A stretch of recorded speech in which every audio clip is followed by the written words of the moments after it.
What's up everyone, how are you all? Today we are back with another blazing Naruto story.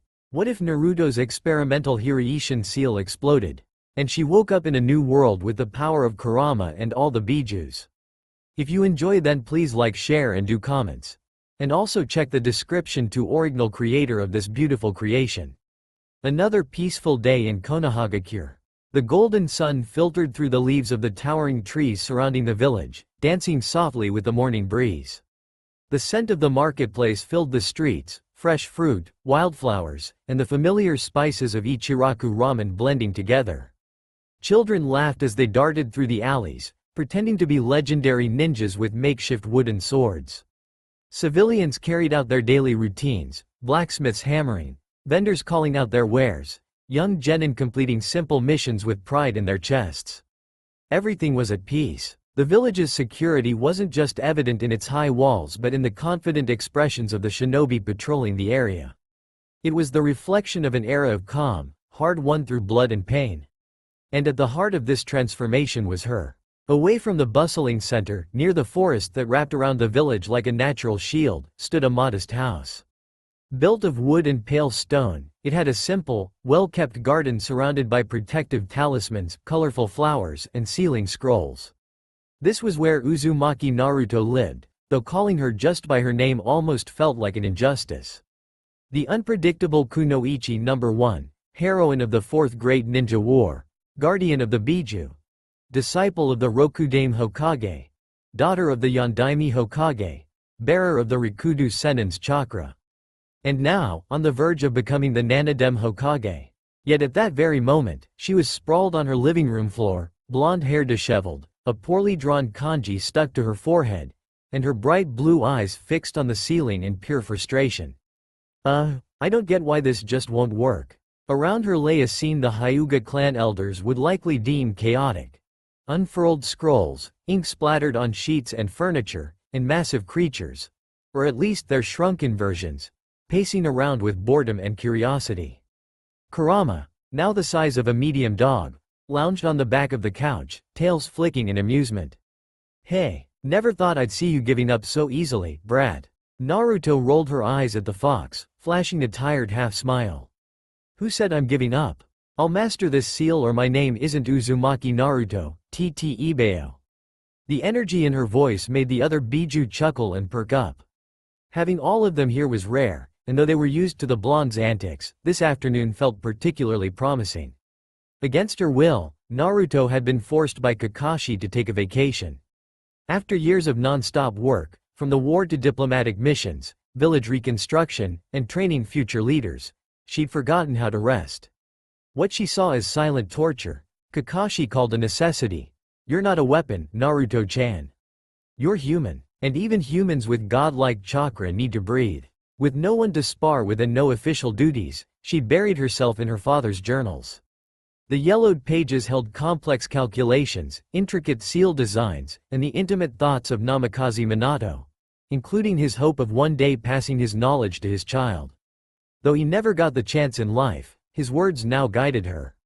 She wanted to recreate the Hiraishin, the famed flying thunder god technique. But no matter how much she studied, there was always a tiny flaw, a crooked line, a misaligned sequence. And even the slightest error in a space-time jutsu could be disastrous. As Naruto tried once more to align the primary seal with its secondary markers, a familiar argument brewed in the background. "You should stop teasing Mother, Kurama. She's totally gonna get this. And you should stop calling her that ridiculous name, you overgrown tanuki." Shukaku, as always, was butting heads with Kurama. The bickering quickly escalated, and Naruto, like a weary mother dealing with rowdy kids, just sighed deeply. "Just, don't knock me over this time, okay?" But of course, that's exactly what happened. Kurama and Shukaku shoved each other, their clumsy collision sending them crashing into Naruto, who was still holding an ink-laden brush. The seal smeared, their chakra flared into hers. The newly drawn markings on her hand trembled and glowed. A blinding flash erupted through the house. The ground shook, and a shockwave of chakra exploded outward, silencing even the forest birds. In an instant, Naruto and the 9 Biju vanished, leaving only a smoldering crater behind. Naruto was pissed, really pissed, and confused. One moment, she was in her house trying to corral 9 loud, impatient Bijuu. The next, she was standing in an unfamiliar forest surrounded by towering trees with dark trunks and a damp, heavy air that felt nothing like High no Kuni. "You've really outdone yourselves this time," she muttered through narrowed eyes, scanning the area. "Where are we? This doesn't look like Konoha, or any forest in the Land of Fire." She pressed her fingers to her temple, forcing calm. "Yuki, can you sense which direction Octopops is in? Maybe that'll tell us where we landed." The Eight-Tails' reply was grim and hesitant. "Sorry, Naruto, I can't feel my connection to B. It's like, we're not even in the same dimension anymore." "Yeah, same here, mother," added Shukaku, uncharacteristically subdued. "I can't feel Gaara either." Their words hit Naruto like a bucket of ice water. That shouldn't be possible. The bond between Bijuu and their Jinchuriki was profound, transcendent. If it was severed, it meant one of two things. Either something terrible had happened to B and Gaara, or they'd landed in another dimension. And honestly, the latter seemed more likely, no matter how absurd. "I need to be sure." Closing her eyes, Naruto activated Sage Mode, feeling natural chakra merge with her own. The forest's energy flowed through her, alive and vibrant but foreign. Familiar in essence, yet different. She searched for known chakra signatures: Kakashi, Sakura, Ino, Hinata, even Sasuke. Nothing. The only chakra nearby was hers, the Bijuus, and hundreds of people in the distance. But none were shinobi. No buzzing energy of ninjutsu, no seals, no anomalies. Nothing. Shit. Her throat tightened. This isn't our world. She wanted to scream. Instead, she took a deep breath. She needed to stay sharp. "I don't think we're in the elemental nations anymore," she said, turning to the Bijuu. "At least not the ones we know. I need intel before we act. We can't afford unnecessary risks, so, guys, I need you to return to the seal for now. Until I figure this out, we can't draw attention."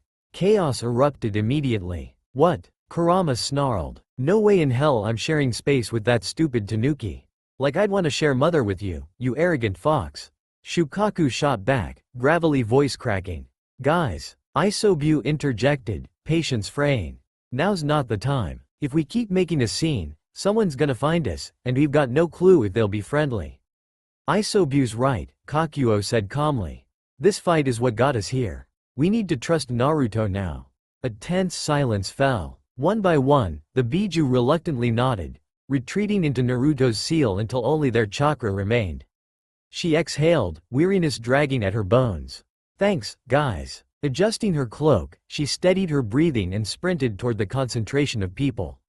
But when she broke through the tree line, her steps froze. What the hell is this? Before her stretched a city straight out of a fever dream. Skyscrapers of glass and steel gleamed under the sun, towering higher than any building in Konoha. Strange, roaring machines zipped down paved streets at impossible speeds, and crowds dressed in bizarre, colorful fabrics bustled past. The air reeked of metal, smoke, perfume, and food, a nauseating whirlwind that made her head spin. "Guys, you seen all this?" "Yes, Naruto," Matabi murmured. "And I don't like it." Naruto nodded slowly, mind racing. "I think we somehow ended up in another dimension. I was finishing my Oto Yusan seal when Kurama and Shukaku knocked into me. Must have messed up a stroke, and their chakra surge activated it. This must have pulled us here." Silence. Finally, Kurama voiced the question they all wanted answered. "So what's the plan now, brat?" Naruto clenched her fists. "Find a way back. But first, I need to learn where we are, who these people are, and if we can trust anyone here. Shelter, intel, allies, in that order." With a quick hand seal, she disguised herself using a basic henge, plain clothes, shorter hair, no whisker marks. Just another face in the crowd. Then, heart pounding but resolve steeled, she took her first step into the unknown. Meanwhile, in Konoha, chaos had seized the village. Shinobi darted through the streets, their faces etched with confusion and urgency. The woman who'd brokered peace among nations, Konoha's golden heroine, had vanished without a trace, along with all 9 Bijuu. In the Hokage's office, Kakashi pored over fresh reports, his visible eyes sharp with silent concern. Naruto-chan wouldn't just disappear, he muttered, more to himself than to the advisor beside him. The explosion at her house was massive, but there's no evidence of a fight. For now, we can rule out an attack. What do we know? Shikamaru dragged a hand down his face with a weary sigh. What a drag. Almost nothing, unfortunately. A few shinobi near the area reported sensing a huge chakra pulse right before the blast. When they arrived, the house was in ruins, but no Naruto-chan, no Biju. No bodies, no battle residue, just silence. Before they could continue, the office door slammed open. Konohamaru burst in, sweat-drenched and panting, but with a spark of hope in his eyes. Rokudame-sama, I reached the toads of Mount Myoboku. They confirmed Naruto Nei-chan's name is still active on the summoning contract. That means she's alive, they're certain, but for some reason they can't fathom, they can't reverse summon to locate her. Kakashi leaned back in his chair, relief flickering briefly beneath his mask. Ma, that's one small comfort. If the contract's still active, she's unharmed. But where is another story? His expression hardened again. Organize search teams immediately. Comb through the house, the surrounding area, any trace of residual chakra that might explain this. Shikamaru, contact the other villages. Check for anomalies, anything suspicious. And above all, contain leaks. We don't know if this was an accident or an attack, so we can't risk drawing unwanted attention. Understood. Shikamaru turned to leave, grumbling under his breath. What a drag. Only that troublesome blonde could make me work overtime like this. Konohamaru followed the Hokage's advisor out, their hurried footsteps echoing down the hall. The room emptied, leaving Kakashi alone, his gaze fixed on the sky through the window. For a long moment, he didn't move. The weight of the hat had never felt heavier. Naruto-chan, where are you? He murmured, voice muffled and uncharacteristically raw. Stay safe out there. 2 weeks had passed since Naruto landed in this bizarre dimension, and piece by piece, she'd started assembling the chaotic puzzle she'd been thrown into. She'd learned this world was vast and fragmented, far more countries than the 5 great shinobi nations, each with its own culture, history, and, as Shikamaru would groan, the most troublesome part, different languages. Luckily, her native tongue resembled one from a place called Japan. Combined with her shinobi adaptability and the Bijuus' help memorizing phrases, she'd managed to pass as a disoriented civilian. Are you okay, miss? I don't really remember where I'm from. That line, a few strategically hinged scratches, and a dazed look were all it took to land her at a diplomatic embassy. The people there seemed genuinely concerned, promising to help her find her way home. If only it were that easy. The forest she'd woken in belonged to Brazil, where they spoke Portuguese.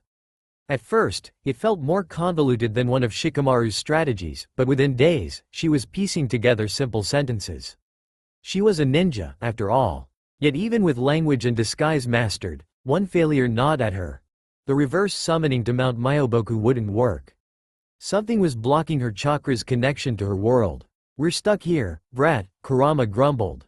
Now, perched on the balcony of a tiny apartment, rented thanks to a kind old man, Naruto swung her legs over the ledge, staring at the sky. The city below roared with lights and noise she was still learning to parse. I don't get it, Kurama. There's nothing like shinobi missions here.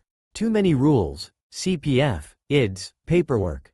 It's too much. She bit into a pão de queijo, which Matabi had deemed acceptable. Kurama scoffed. You fought wars, Gaki. Defeated gods. And now you're cowed by bureaucracy? Saiken chimed in. Kurama's right. You found mercenaries here, didn't you? People trade danger for money and intel. Sound familiar? Naruto sighed. She knew they were right. And she hated sitting still. If she wanted a way home, she needed to move, access information networks, scout this world's powers, or lack thereof, and yes, earn cash.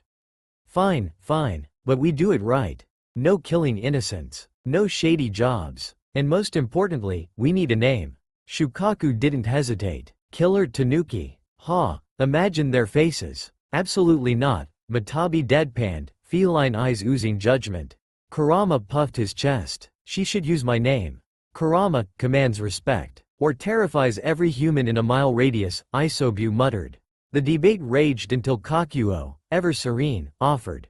Kitsune. They call fox spirits that hear. Clever, swift, powerful, and charismatic. It fits. Silence. Naruto traced her whisker marks and grinned. Kitsune, huh? Yeah, I like it. With the name decided, the Bijuus settled, though not without grumbling. Naruto spent the night sewing a black cloak with subtle red accents, crafting a simple Anbu-style mask, and plotting her first move. By dawn, Kitsune was born. During one of her training trips to the forest, Naruto stumbled upon something she hadn't expected. Amid the tranquil sounds of nature and the steady flow of energy around her, she sensed it, a presence that felt wrong. Distorted, like it carried a storm inside. That's how she met a man unlike anyone she'd seen in this dimension.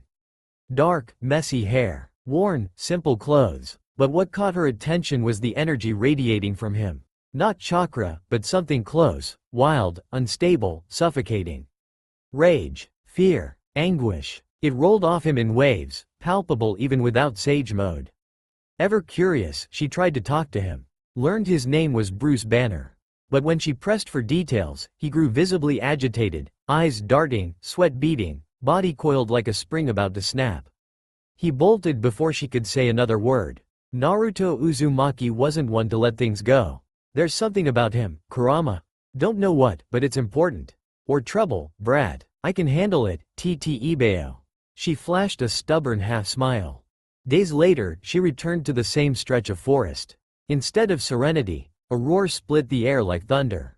Trees uprooted, the ground quaked, chaos unfolded before her, and there it was, a hulking monster, green skin, muscles like boulders, pummeling the earth, hurling rocks like toys. Naruto froze, not from fear, but sheer disbelief. What the hell is that? She considered walking away. Drawing attention was the last thing she needed. But then, it's heading for the city, Yuki warned. Innocent people will get hurt, Chome added. Naruto sighed, her gaze hardening.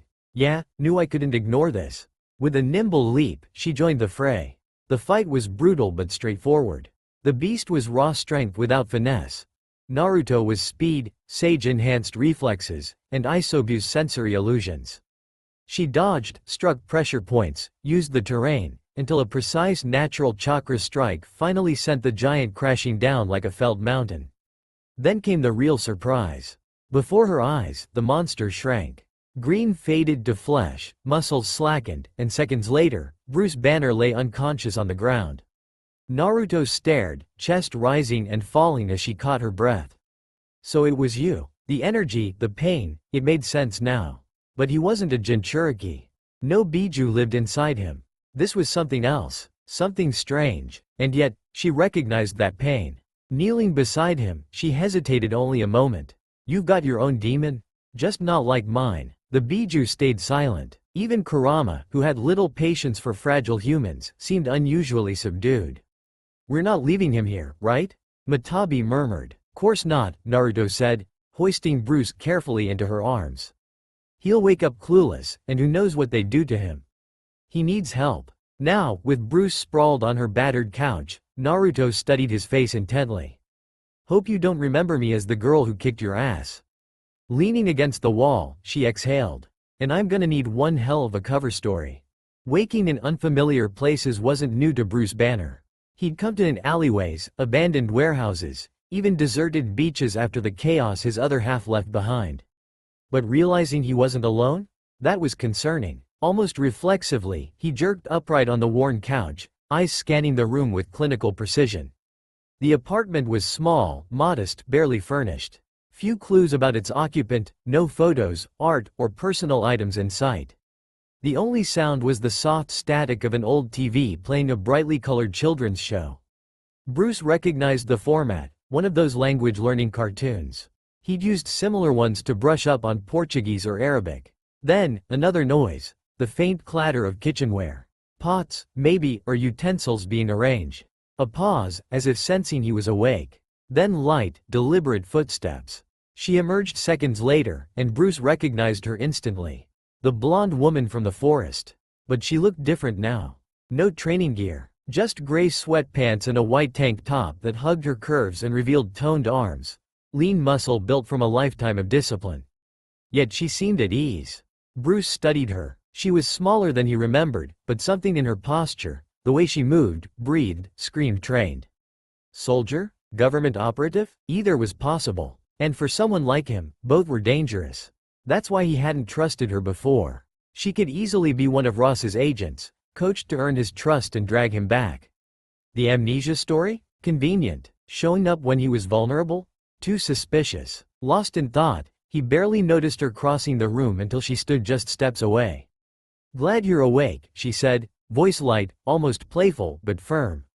"Remember anything about what happened?" Bruce glanced away, calculating. "No, not much, really." Her shoulders relaxed almost imperceptibly. A quiet exhale before she resumed her casual tone. "Well, I was training in the woods again when I found you passed out and half naked." She smiled, like she was trying to lighten the mood. "Didn't know where you lived, so I brought you here. You weren't mugged, were you?" The mention of his state made him stiffen. His stomach churned at the obvious implication. He'd lost control. Again, it was always a risk, always a curse. But the fact she was alive, unharmed, suggested she hadn't encountered him mid-transformation. "I really don't remember," he repeated, heavier this time. "But I appreciate the help. I should go." He needed distance. From her. This place. Everything. But she crossed her arms, studying him with a gaze that wasn't hostile, just practical. Almost kind. "No need to thank me. And you're still shaky. Coffee's almost ready. Eat first, then leave." Her smile softened. "I'm Uzumaki Naruto, by the way. You ran off before I could introduce myself last time." Uzumaki Naruto. The name was strange. Unusual. Asian, he'd guess. If she was an agent, she was very convincing. She turned back to the kitchen like trusting him not to attack her was the most natural thing in the world. Bruce stayed seated, silent, staring at the space she'd left. He didn't trust her, couldn't, but something primal, that inner voice honed by years of running, whispered that walking away now would be a mistake. His eyes found a stack of clean clothes folded on the coffee table. Shirt, pants, even a towel. With a resigned sigh, he grabbed them, stood gingerly, muscles still aching, and headed for what he assumed was the bathroom. The soft click of the bathroom door signaled Bruce hadn't bolted. Naruto exhaled in relief. She knew he was wary, more than usual, even for someone living on high alert. But she understood. If she had a monster inside her, one capable of leveling cities in a fit of rage, she'd expect betrayal around every corner too. Kurama grumbled in her mind, but she ignored him with a faint smile. "You're a sweetheart, but you've caused enough disasters to prove him right." As she set the small wooden kitchen table, Naruto mentally rehearsed ways to earn Bruce's trust. There was something about him, an invisible pull stronger than mere curiosity. Like her chakra knew he'd be important. That Bruce might, somehow, help her find a way home. Or at least understand this strange world she'd landed in. Dragging footsteps made her glance up. Bruce had returned, now clad in clean clothes that fit him suspiciously well. She silently thanked her impulse to stock varied sizes when furnishing the apartment. "Sit, help yourself," she said, serving rice, miso eggplant, and fried fish, a simple meal Kakashi had stubbornly drilled into her nutrition routine. It also staved off the homesickness that crept in when she thought too long. Across the table, Bruce frowned slightly at the chopsticks. Naruto moved to fetch Western utensils. "Don't trouble yourself," he said, raising a hand. "Just point me to the silverware. I've inconvenienced you enough." "No trouble at all." She smiled, retrieving a fork. "You're a guest, and I can't just ignore someone who needs help, Ibeo." Bruce studied her with an unreadable look but accepted the fork. The silence that followed was comfortable. "You said your name's Naruto?" he asked after a while. "Asian descent? Or an immigrant?" She paused, fish halfway to her mouth. A careful question required a careful answer. Honestly? I don't know. I don't remember how I got here. Didn't even speak the language when I woke up." She kept her eyes on her plate a beat too long before meeting his gaze. "Some embassy folks helped me. Now I'm trying to get home." A pause. "So you were taken?" Bruce arched a brow. That'd explain some gaps. "And your Portuguese, it's near fluent. Barely an accent. Better than mine, and I've lived here years." Naruto shrugged. "I learn fast." A mischievous grin. "It's not so hard. Just weird at first. As for the rest," she spread her hands. "I woke up in those woods where I found you. Been figuring things out since."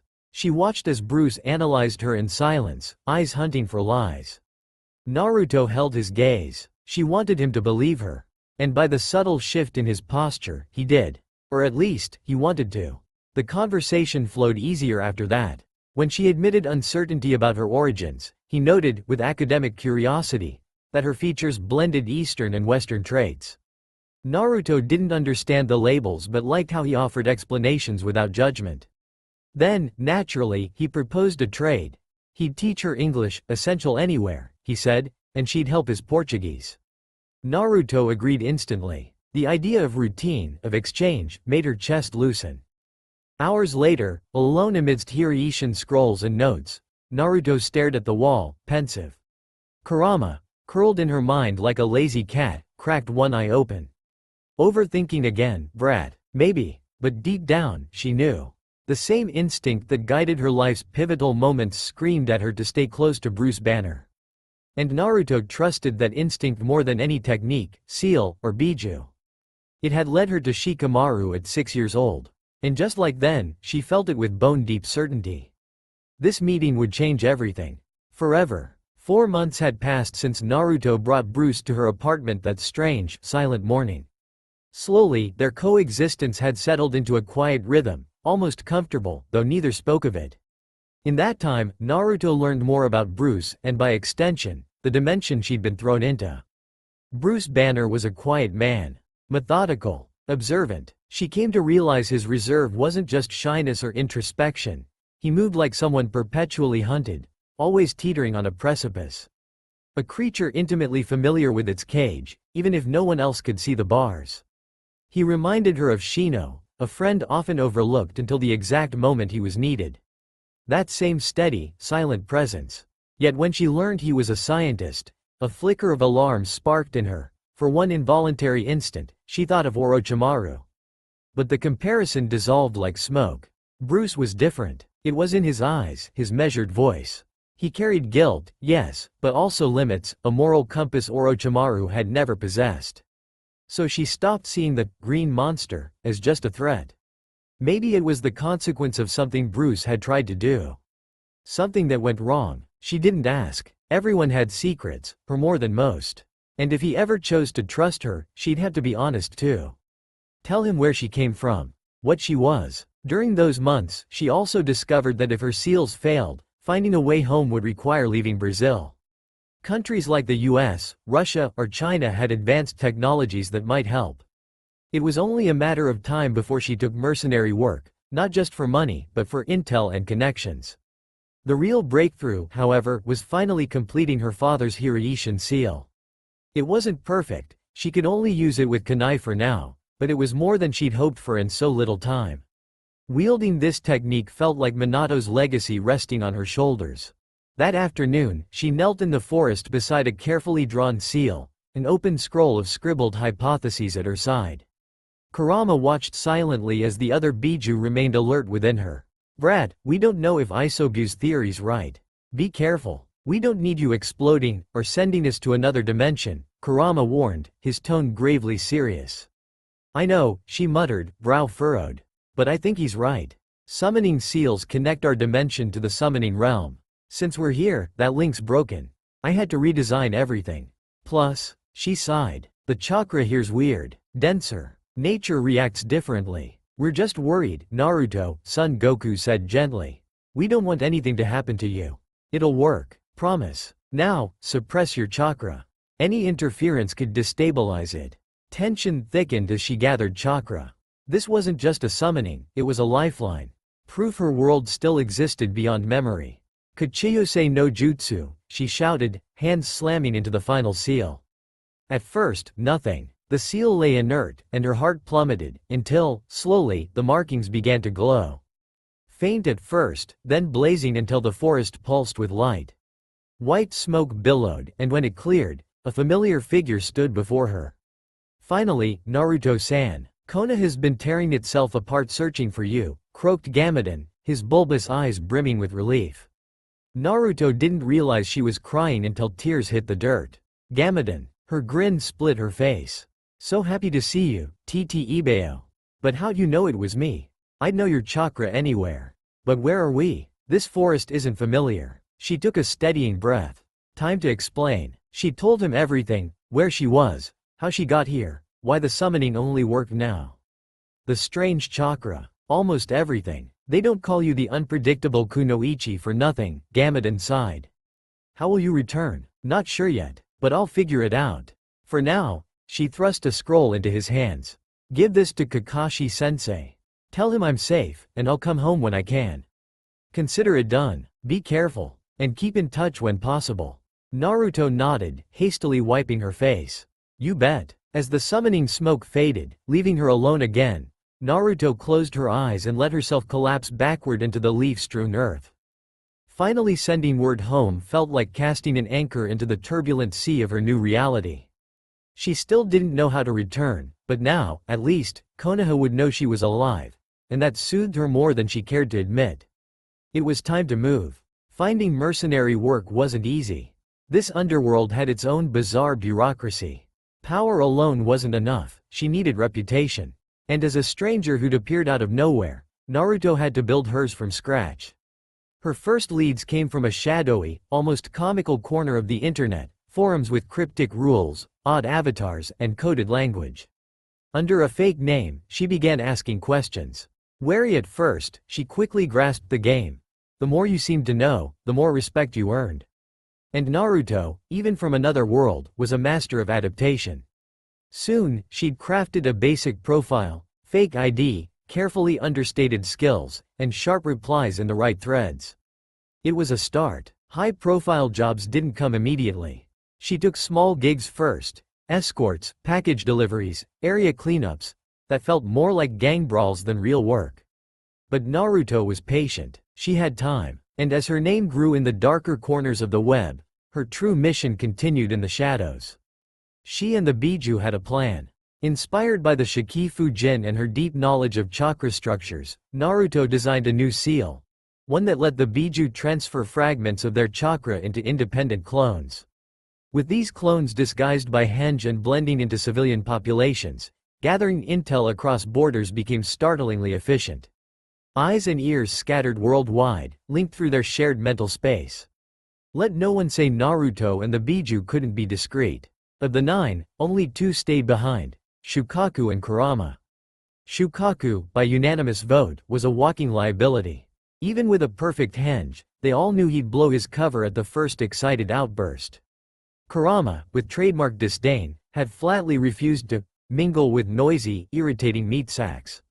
She'd rolled her eyes but secretly felt relieved. She liked having him close. With the plan set, Naruto knew it was time to leave.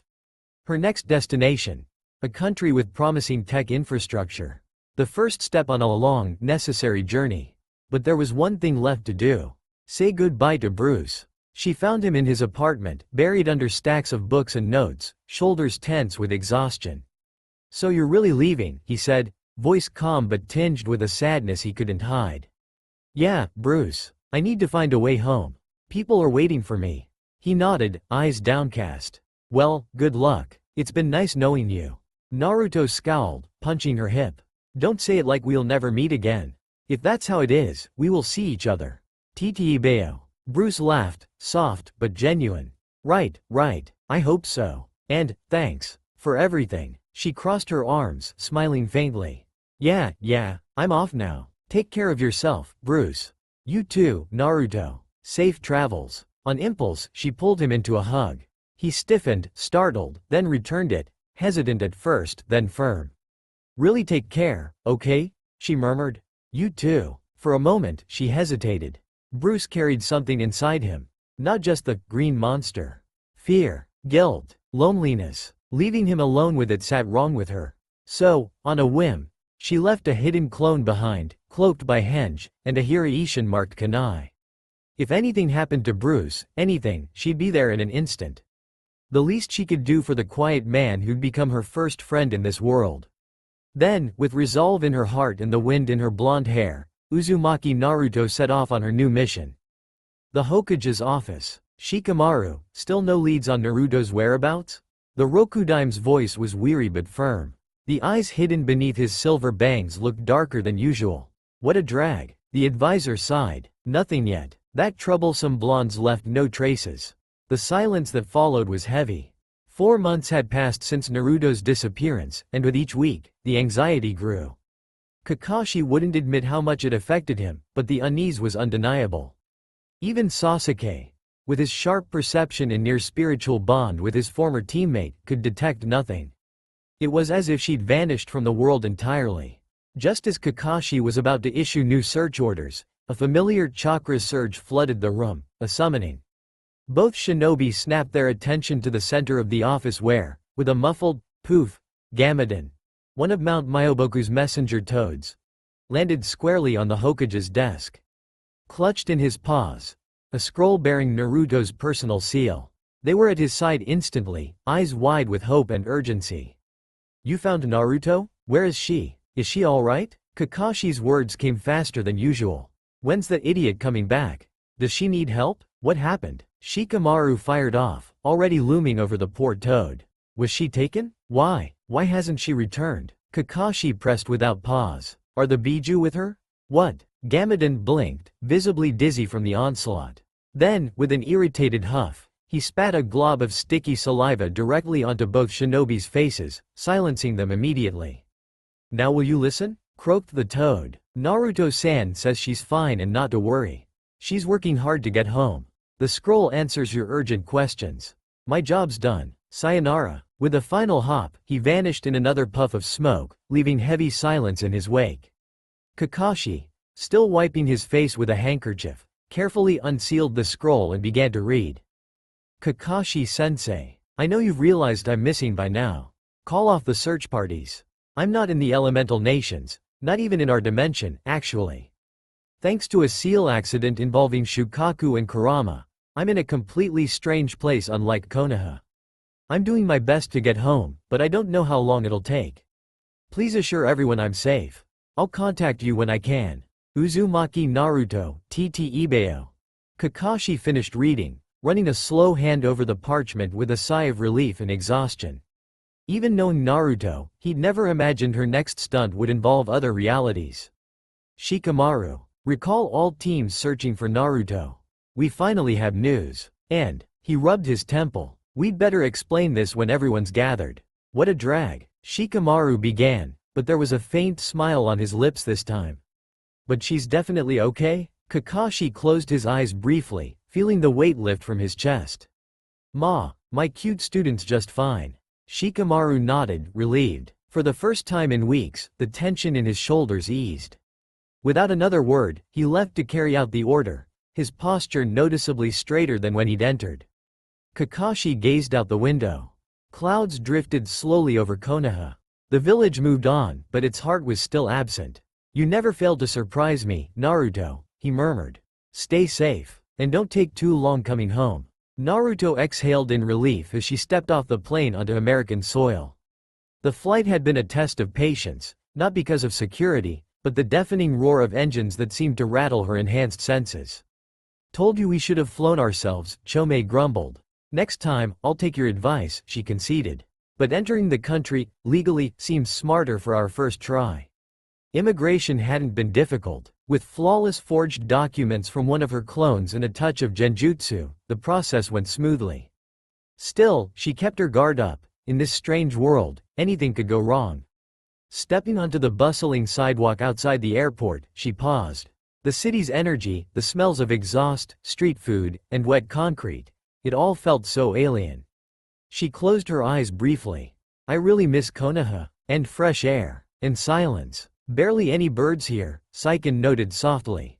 "Added to the list," she replied, forcing a small smile. "So where to now, brat?" Kurama rumbled. "Somewhere quiet to rest. Got a meeting with a potential client in 2 days. Some paranoid rich guy." "Oh, bodyguard work?" Matabi mused. "Interesting. Apparently, whoever's after him scared off local mercenaries. Forum intel says he's offering big money, but no takers. Only the desperate. Or the confident," Kurama interjected, smug. "Ha, probably some weakling, mother. No way a meat sack from this dimension beats you." Shukaku crowed. "Don't underestimate them," Naruto warned. "We've seen this world has its own monsters." "That, Captain America? Or the man who turns into a beast?" Son Goku asked, intrigued. "I'd like to fight them." She shook her head with a wry grin.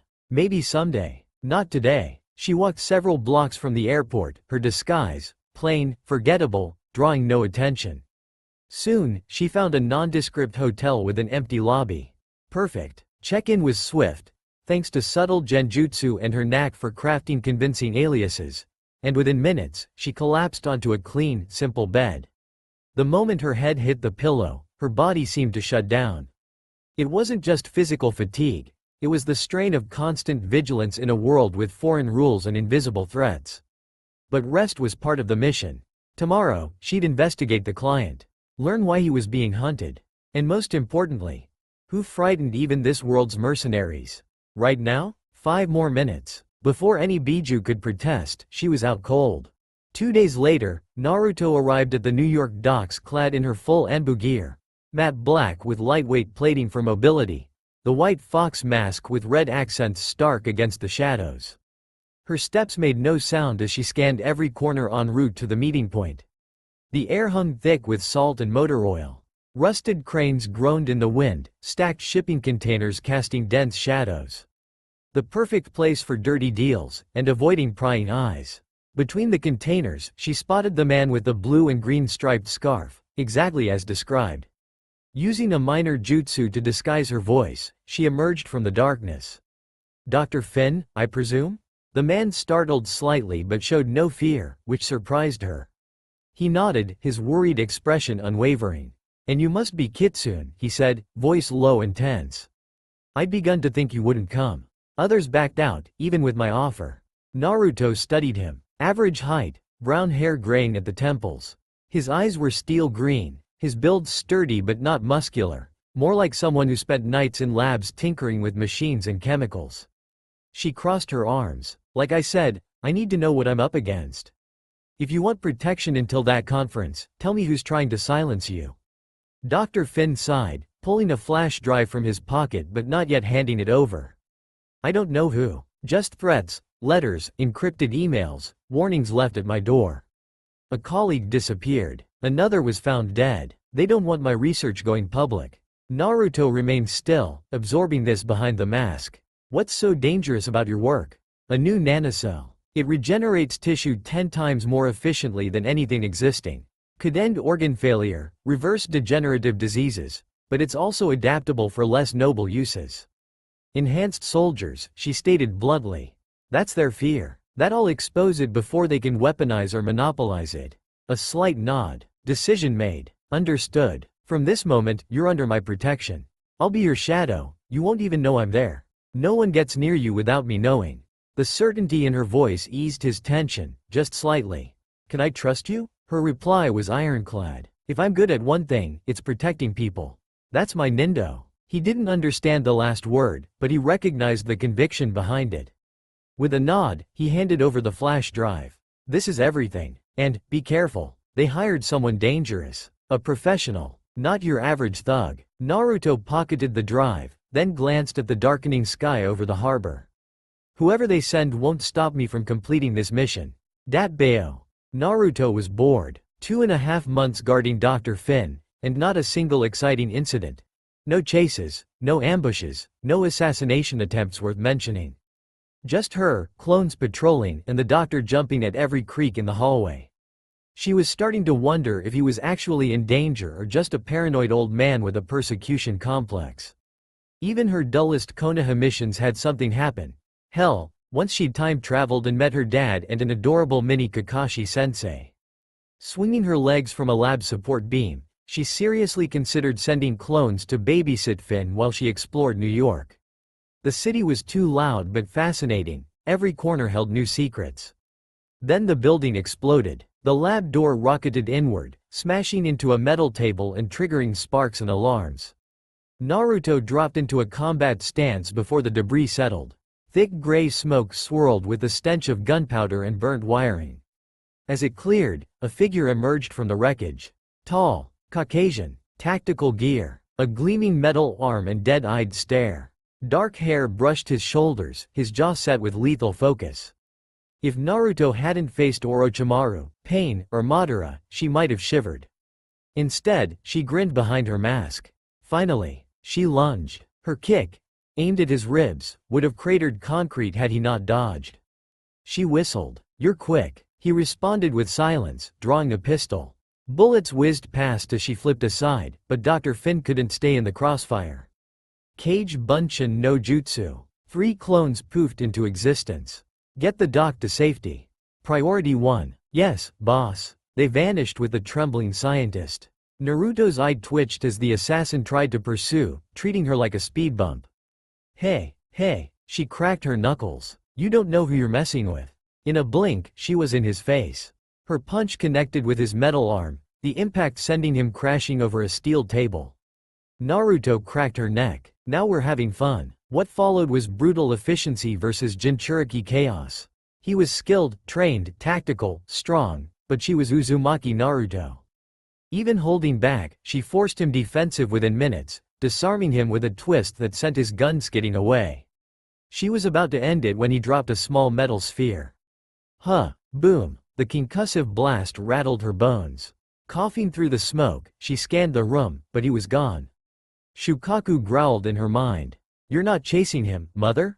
Oh, we'll meet again, she promised, adjusting her mask. The lab was trashed, burning concrete, scattered debris. Time to regroup with her clones and the doctor.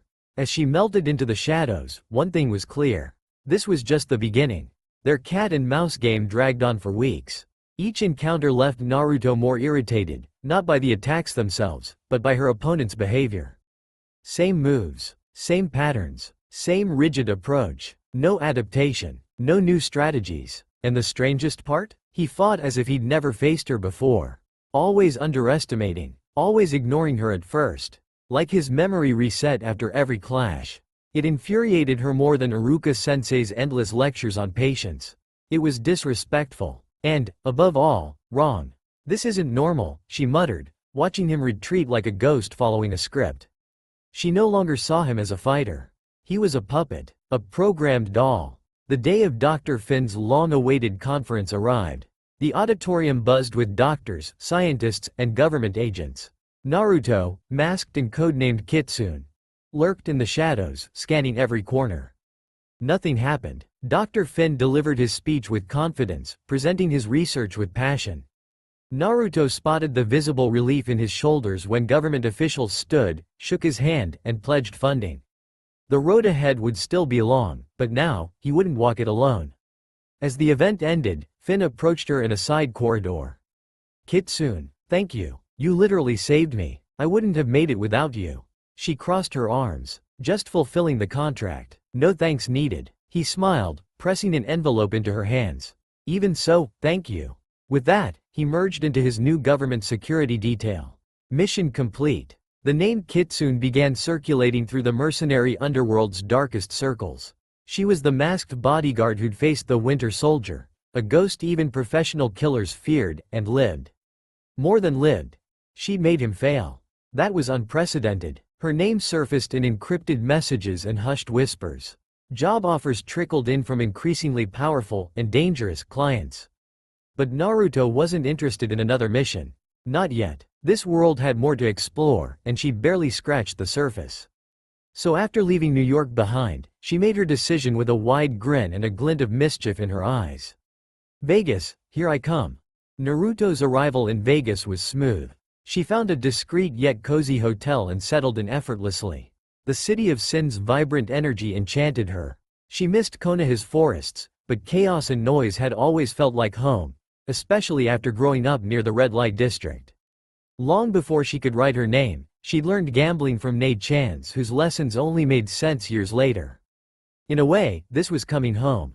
Slipping into a sleek, sunset orange evening dress, Naruto hit the casino floor. Like Tsunade's infamous luck, her own was legendary, and combined with her knack for leveraging her charms, the first few nights were very profitable. On one such night, her streak caught the attention of VIPs watching from the high roller suites above. Tony Stark was bored. This business meeting was endless, numbers, projections, hollow promises. Then he overheard security chatter about a fox enchanting the tables below. Curious, he checked the cameras. And saw her. A burgundy dress hugged every lethal curve. Bold but tasteful makeup. Golden hair loosely pinned, a few strands framing a face that glowed like a nymph's, alive, unpredictable, radiant. Invite her up, he told security. Politely. No pressure. Minutes later, the elevator doors opened. Tony paused. She was stunning up close. Miss, he greeted, offering champagne with a smirk. Welcome to the boredom tier. Hope you don't mind mediocre company. Said every man pretending to be humble, she countered, taking the glass. Prove me wrong. He laughed, delighted. Let me try. Offering his arm, he led her to a private table. Tony Stark. I know. A sip. Hard to miss in this world. And you? He leaned in. Got a name, or keeping me guessing? She tilted her head, eyes glinting. Where's the fun in spoiling everything at once? Tony's grin widened. Hook, line, and sinker. As the night wore on, he was mesmerized. Not just by her looks, but her mind, the sharp wit, the laugh like wind chimes, the way she matched his banter without ever fully yielding. She flirted but kept him at arm's length. She was, frankly, perfect. When he invited her to his suite, she refused with a smile. Fun night, but I don't do one-night stands. Tony blinked. That didn't happen often. And damn if it didn't intrigue him more. Fair, he conceded. Rain check? A half smile. If you're in New York, buy me coffee. Never one to miss an opening, he countered. What if I book that coffee now? She assessed him, then plucked his phone from his pocket and typed her number. You're the first woman, he noted, who said that to me without batting an eye. Good night, Tony. Night, mystery woman. As the elevator doors closed, Tony realized, for the first time in ages, he was perfectly content not ending the night in a stranger's bed. And he had no idea how deep this fascination would go. The Hokage's meeting chamber was quieter than usual. A charged anticipation hung in the air as the scroll unfurled across the dark wooden table. Kakashi, seated at the head, studied each word with laser focus. His fingers gripped the parchment like it was the only tether to Naruto in this moment. Around him, the others waited, some anxious, some worried, a few with carefully feigned calm. She's alive, Kakashi finally said, voice low but steady. His eyes lifted, meeting each gaze. And adapting to the world she's in. Sakura exhaled sharply, her shoulders loosening for the first time since entering. She leaned forward, eyes glistening. Is she hurt? No mention of injuries. By all accounts, she's safe. He slid the scroll toward her. She's created an identity, a network. Working as a mercenary, but only on missions that align with her principles. Tsunade arched a brow, snatching a second scroll left beside the first. Her eyes devoured the pages with growing interest. These medical texts, from her world? She muttered. Some theories challenge foundational Iryo ninjutsu. Chemical combinations I've never seen. This is gold. She sent them for you and me, Sakura noted, tracing the papers reverently. Said we'd understand them better. Damn right we will, Tsunade smirked. Clever girl. Doesn't change the fact she's still trapped, Shikamaru interjected, forehead creased, elbows planted on the table. Even her summons can't cross dimensions without her direct permission. If that seal activated by accident, we've no way to replicate it. Sakura whirled on him. So what? We sit here while she figures it out alone? This is Naruto, Shikamaru. She always puts others first, and now she's alone. I worry too, he said softly. But we're powerless. Sending shinobi blindly would waste resources. Cause more chaos. Yamato, silent until now, spoke up. Agreed. And Naruto's absence is already stirring unrest among civilians. Clan councils are asking questions. If we panic, we'll fuel worse rumors. Sakura's fists clenched, but she didn't retort. I get it, she said at last, voice thick. But I can't just accept this. After everything she's endured, now she's carrying this alone? Not entirely alone, Sasuke said, quiet but firm. All eyes turned to him. I've been researching, testing if the Rinnegan can trace her. It's unstable, dangerous, but possible. Sakura gaped. Why didn't you say so? Because it's not viable yet. Might never be. False hope helps no one. Tsunade watched silently, fingers drumming the table as she reread Naruto's words. Even if we can't retrieve her yet, she's alive. And planning ahead. That's more than I'd hoped, she murmured. Kakashi sighed deeply, briefly shutting his eyes. Now the real question. How do I explain this to the other cage? The summit's in 3 days. They'll expect Konoha's ambassador, and she's not coming home anytime soon. Shikamaru steepled his fingers. What a drag. Tell the truth. A dimensional incident. Naruto's alive but temporarily unavailable. Still advocating for peace, even from afar. And if they press for details? Yamato asked. Then say trusting Naruto is trusting Konoha, Sakura said, eyes blazing. She's never given us reason to doubt. Sasuke huffed, almost a laugh. She'll mock us for worrying when she hears. Ma, she will, Kakashi agreed, gazing out the window. But somewhere out there, she'll smile knowing we never stop looking. Since returning to New York, Naruto had continued exploring this world discreetly. She took occasional missions as Kitsune. Nothing as dramatic as guarding Dr. Finn, but enough to stay sharp and stave off boredom. It was a quiet existence, moving through alleyways and urban shadows. There was a different adrenaline here, grittier, dirtier, and Naruto was starting to understand its rhythm. In her downtime, she read reports from the other infiltrated Biju. Weekly updates. Matabi in Japan, Kakuo traversing African deserts, Son Goku discovering a hidden community shielded by some natural repulsion field. Ancient barriers or advanced tech, perhaps. Why hide something so fiercely in a world without chakra systems, she mused. Kurama's growl rumbled in her mind, either hiding from danger, or protecting the world from something worse. Between missions, she kept up with Tony Stark's erratic texts, always provocative, always entertaining. Greater than Tony. Sent the wrong bot for coffee. Now I'm stuck with vanilla mocha. Greater than Naruto. Serves you right. Bet the bot has better taste. Greater than Tony. It does. It likes you. Can't compete. Greater than Naruto. Try harder. Greater than Tony. Dinner. Wine. Penthouse view. Enough? Greater than Naruto. Too flashy. Keep it simple. She smiled at these exchanges. They made her feel human amidst the chaos. Then, tranquility shattered. The special kunai she'd left with Bruce's guard clone vibrated in its holster. With a seal, Naruto flashed away, reappearing in a dim Brazilian alley as her clone dissolved into smoke. Two men surveilling the building, the clone reported. American accents. Mentioned, extracting the target. Waiting for the right moment. Naruto's eyes narrowed. Does Banner know? No. He was asleep. Good. My turn. Clad in Anbu gear, she slipped through the back entrance. The air was thick with tropical heat, crickets chirping obliviously. A silent leap through the window, and she was inside Bruce's modest apartment. She ghosted toward the bedroom. A floorboard creaked. Bruce jolted awake, grabbing a chair as a makeshift weapon. Who's there? Naruto stood still in the shadows, voice low and distorted. Not an enemy. Naruto sent me. Bruce stiffened. Where is she? Who are you? She raised a hand, revealing a scrap of cloth embroidered with the Uzumaki spiral. Her orders. If threats came, I'd extract you. Now. Disbelief twisted his face. You expect me to trust a mask? This could be a government trick. If I wanted you captured, she said evenly, you'd already be unconscious. We're out of time. A step forward. I'm the only thing between you and a cell. Grab essentials. Move. Something in her stance, the unshakable calm, made him lower the chair. Damn it, fine. As he scrambled for items, Naruto watched the door. With a touch, she activated Hiraishin. And they reappeared in a Paraguayan jungle clearing. Humid air, birdsong, perfect cover. She handed him a pre-packed bag. Food, water, cash. Bruce stared, breath ragged. What are you? The question hung heavy. For a moment, only the mask answered. Then, softly. Someone who protects what matters. A flash, and she was gone.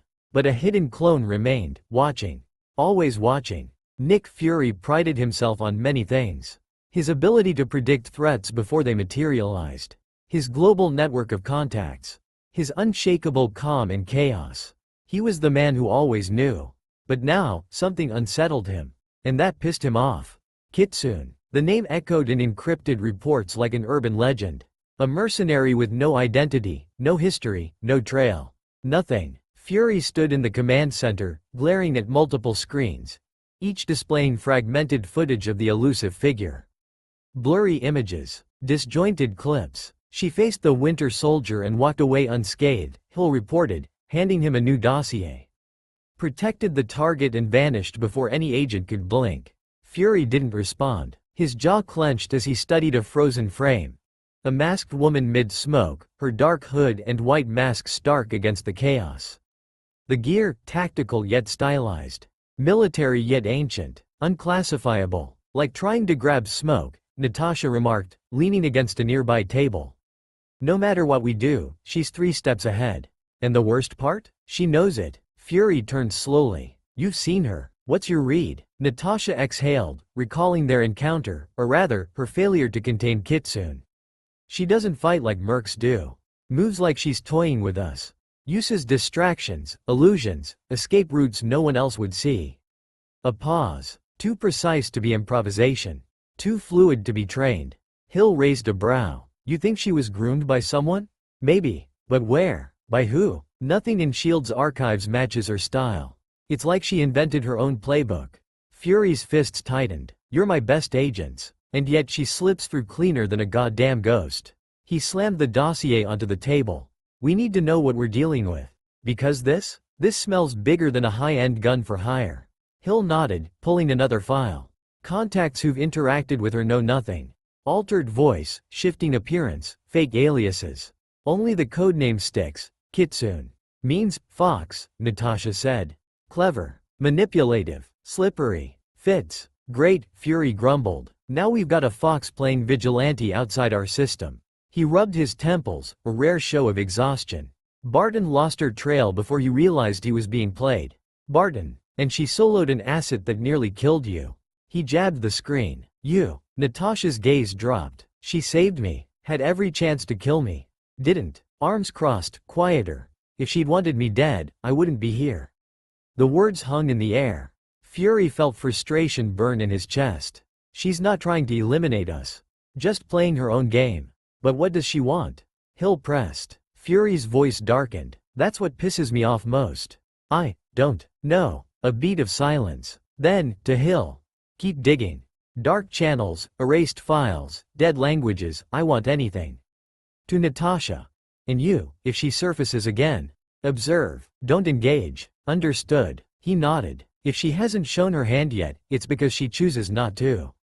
And Fury hated when someone knew more than he did. While Nick Fury and S.H.I.E.L.D. scrambled to uncover the identity of their mysterious new enigma, the woman responsible for all the fuss sat calmly in a New York cafe, across from Tony Stark.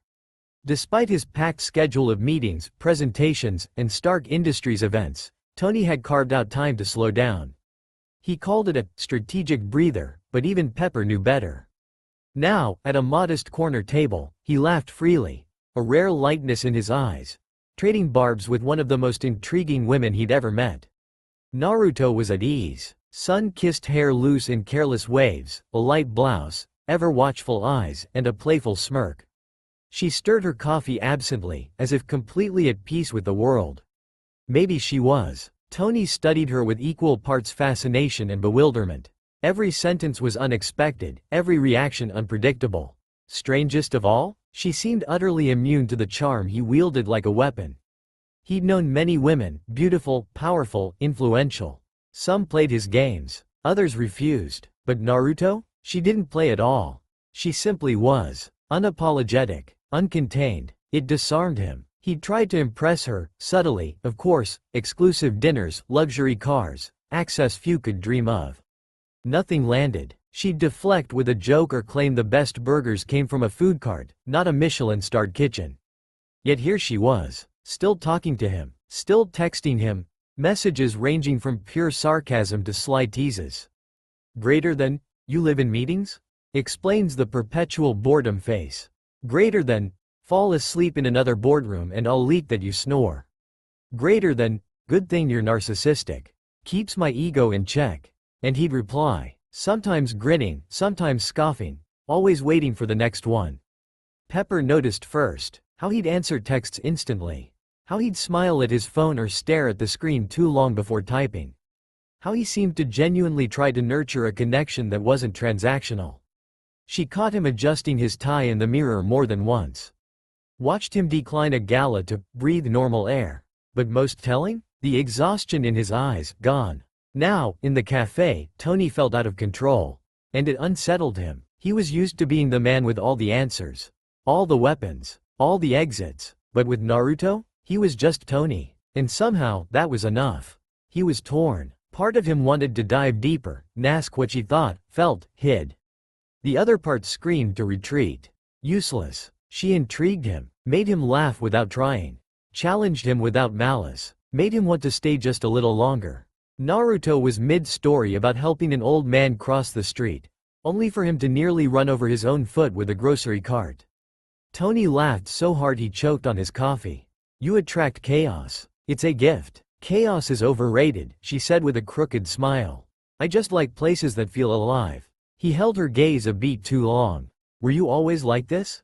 Like what? This, at ease. With everything. With yourself. She paused, then chuckled. Maybe I learned to be. Or maybe I just stopped caring about things that don't matter. Tony smiled, genuine, but waited. A silent admiration. A quiet fear. He didn't know what he felt. Only that he wanted to keep feeling it. She stood, slinging her bag over her shoulder. Gotta run. The world's waiting to cause more trouble. He rose too, hesitating. Then, instead of some lavish invite, he pulled a pen from his pocket and handed it to her. Stole this from a boring meeting. Useless, but maybe you'll draw something interesting with it. She twirled the pen between her fingers. Stylish. And it works? A test scribble. Points for functionality. Return it next time. Or don't. A shrug. Casual. It wasn't. Her smile held secrets. Who knows? The world's small. Smaller than it seems. Then she turned, walking away light as air, as if leaving nothing behind. Tony watched until she rounded the corner. The aftertaste was strange, part wonder, part restlessness. Like he'd just met a storm in human form. Naruto left the cafe at a leisurely pace, matching New York's golden hour rhythm. The sky bled orange and gold, the breeze toying with her blonde hair as she carried the echo of Tony Stark's voice with her. She wasn't sure what to make of him. Tony was interesting, sharp-witted, quick with a joke, the weird kind. Always pretending to care less than he did. She recognized that tactic. She'd used smiles the same way. He made her laugh. A lot, actually. She hadn't laughed this easily since she was a genin. That unsettled her, not unpleasantly, but like she was stepping onto unfamiliar ground. Because Tony made her feel different. Not better or worse, just seen, like someone truly looked at her, even without knowing her whole story. Back home, few saw her beyond the legend. Here, with him, she was just a woman drinking coffee. It was nice. And dangerous. She didn't know how to feel. Tony was charming, but she'd met charming men before. What confused her was how he listened, even when he pretended not to. Or how his eyes shifted when she smiled. Maybe what intrigued her most was that he didn't treat her like someone who needed fixing or worshipping. That was rare. Naruto shoved her hands into her coat pockets with a soft sigh. She didn't want to overthink it. She had enough to worry about: missions, Bijuus reports, the seal, the way home. None of that involved quiet coffees with clever, charming men. But she didn't regret saying yes. Maybe Tony was just a friend. Someone who made the world feel lighter. Or maybe more. She didn't know yet. And for now, that was okay. The world could wait a little longer. Naruto sat cross-legged in her Manhattan apartment, morning light spilling over scrolls and half-finished seal formulas. The Bijuus bickering, Kurama complaining about takeout, Matabi debating theory with Kakuo, had become white noise. She hummed absent replies until the TV news snagged her attention. Two enhanced individuals confirmed battling in Harlem. One identified as the Hulk. Her brush clattered to the floor. The screen showed chaos, panic, and amidst it all, a familiar green giant. Damn it. In a flash, she was in her Kitsune gear. Mask secured, hair tied back, cloak draped over her shoulders. A Hiraishin seal glowed on her wrist as she vanished. She reappeared on a Harlem rooftop where her clone waited, tense. Report. Bruce returned to the US clean. No hunters. Met some people, seemed calm.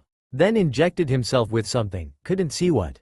Armed men showed up. Another monster. Different, angrier. Bruce jumped from a flying machine. Bruce went green. Fast. Fight started. Couldn't intervene. Naruto's eyes scanned the battlefield. Hulk needed space. Intervening too soon could get people killed. She prepped Yin-Bai seals on nearby buildings, placed Hiraishin markers as escape routes, activated sensory scramblers. Ready to strike if needed. For over an hour, she watched. The new monster was brutal, but Hulk fought with control. Bruce was still in there. When the enemy fell and Hulk retreated, she shadowed him across rooftops. The moment he collapsed in an alley, exhausted, she moved. A firm arm around his shoulders, she hauled him up, dodging cameras, drones, heat signatures. Shunshin carried them through dense urban stretches until they reached a forest shielded by mineral deposits that blocked tracking. There, she laid him under a tree. Applied Fuinjutsu to erase energy traces, set non-lethal perimeter traps. Left a backpack beside him, clothes, water, cash, a burner phone. On its screen, greater than if you need help, call. You're not alone. Naruto. She lingered. His face was peaceful, a rarity. Strange to see him vulnerable. Bruce was a friend, an ally who'd trusted her. That trust was enough. You shouldn't carry this alone, she murmured, adjusting the bag's strap. But I've got you now. A new clone materialized to stand guard. Then she returned to the city with purpose. False trails, forged footage, digital ghosts in databases. Enough misdirection to waste even Fury's time for weeks. Back in her apartment, Naruto exhaled heavily.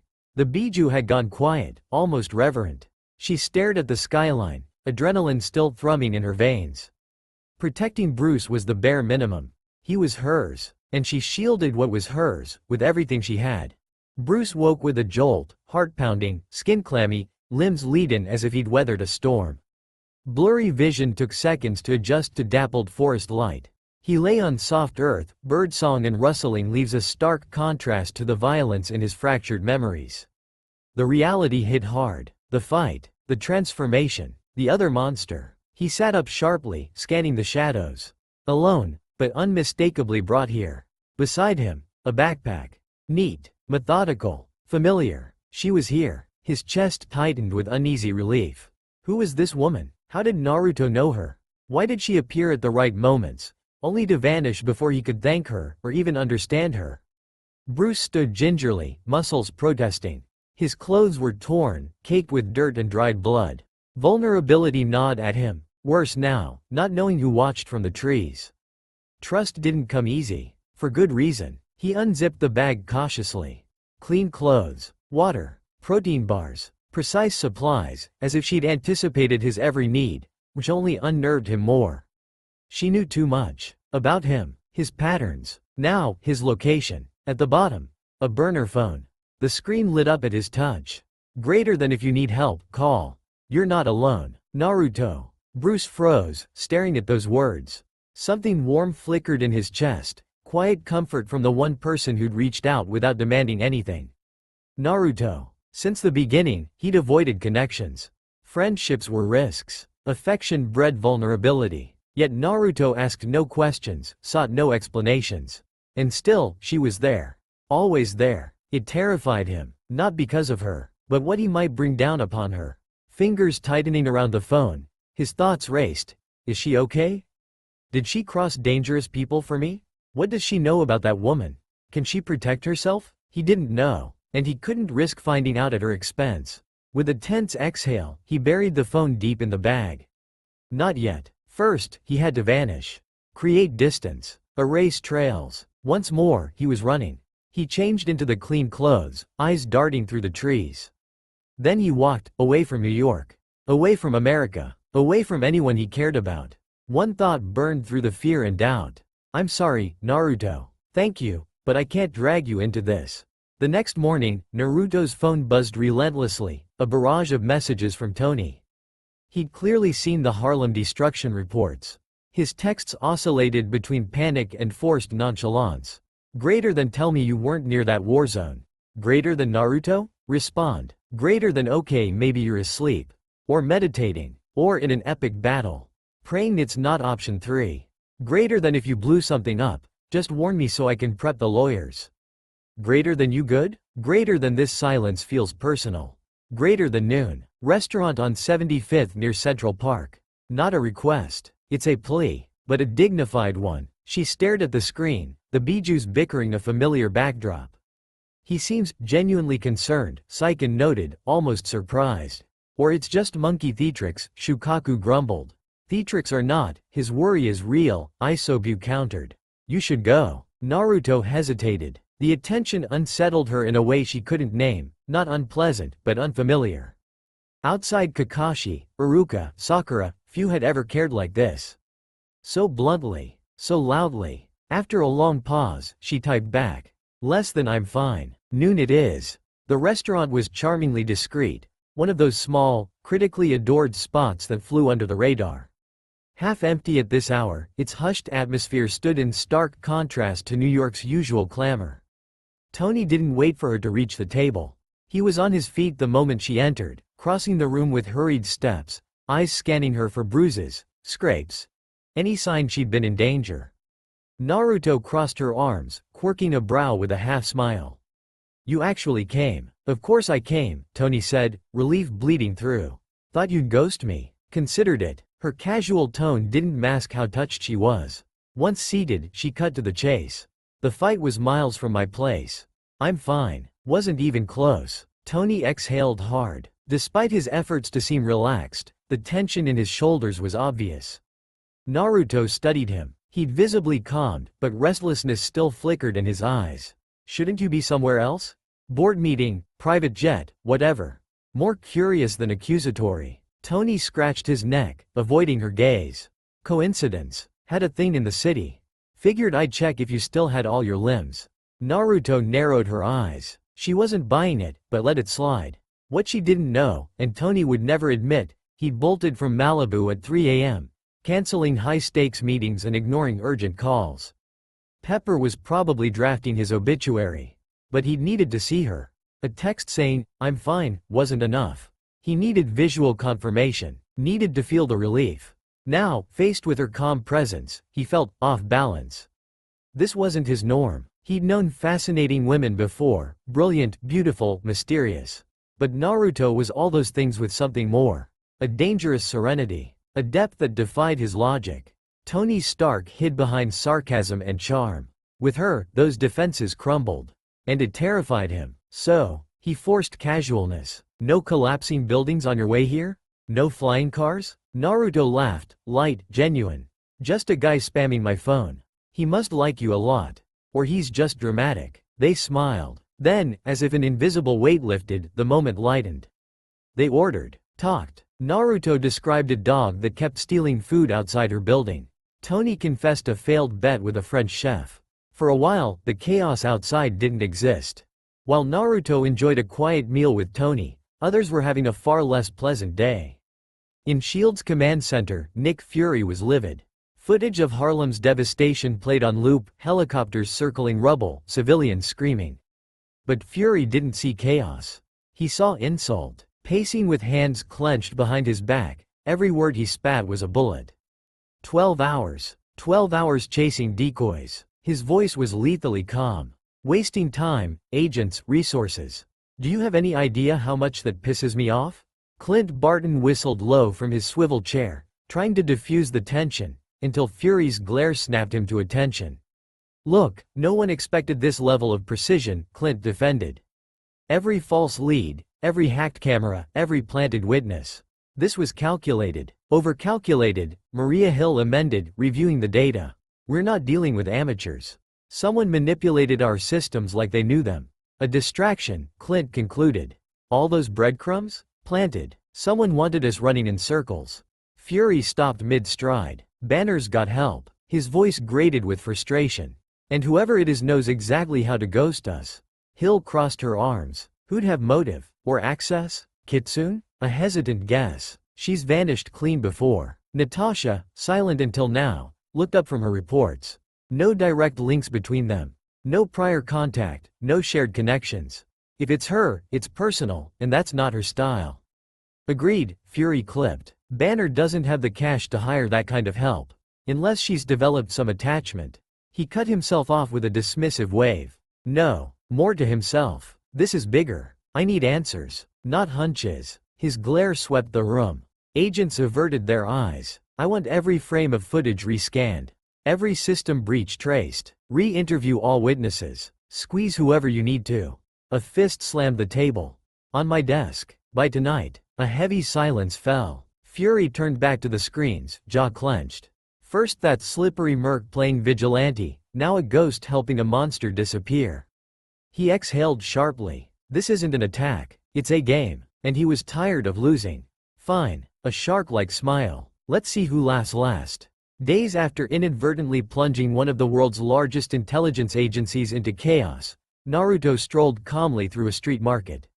The weather was pleasant, the hum of the crowd around her brought a rare sense of peace, and the simple act of picking fresh fruit gave her an almost comforting semblance of normalcy. She was sampling a slice of watermelon offered by a smiling vendor when the phone in her pocket buzzed. Naruto wiped her fingers on her shirt and pulled out the device. Her eyes locked onto the number flashing on the screen, and her heart leapt.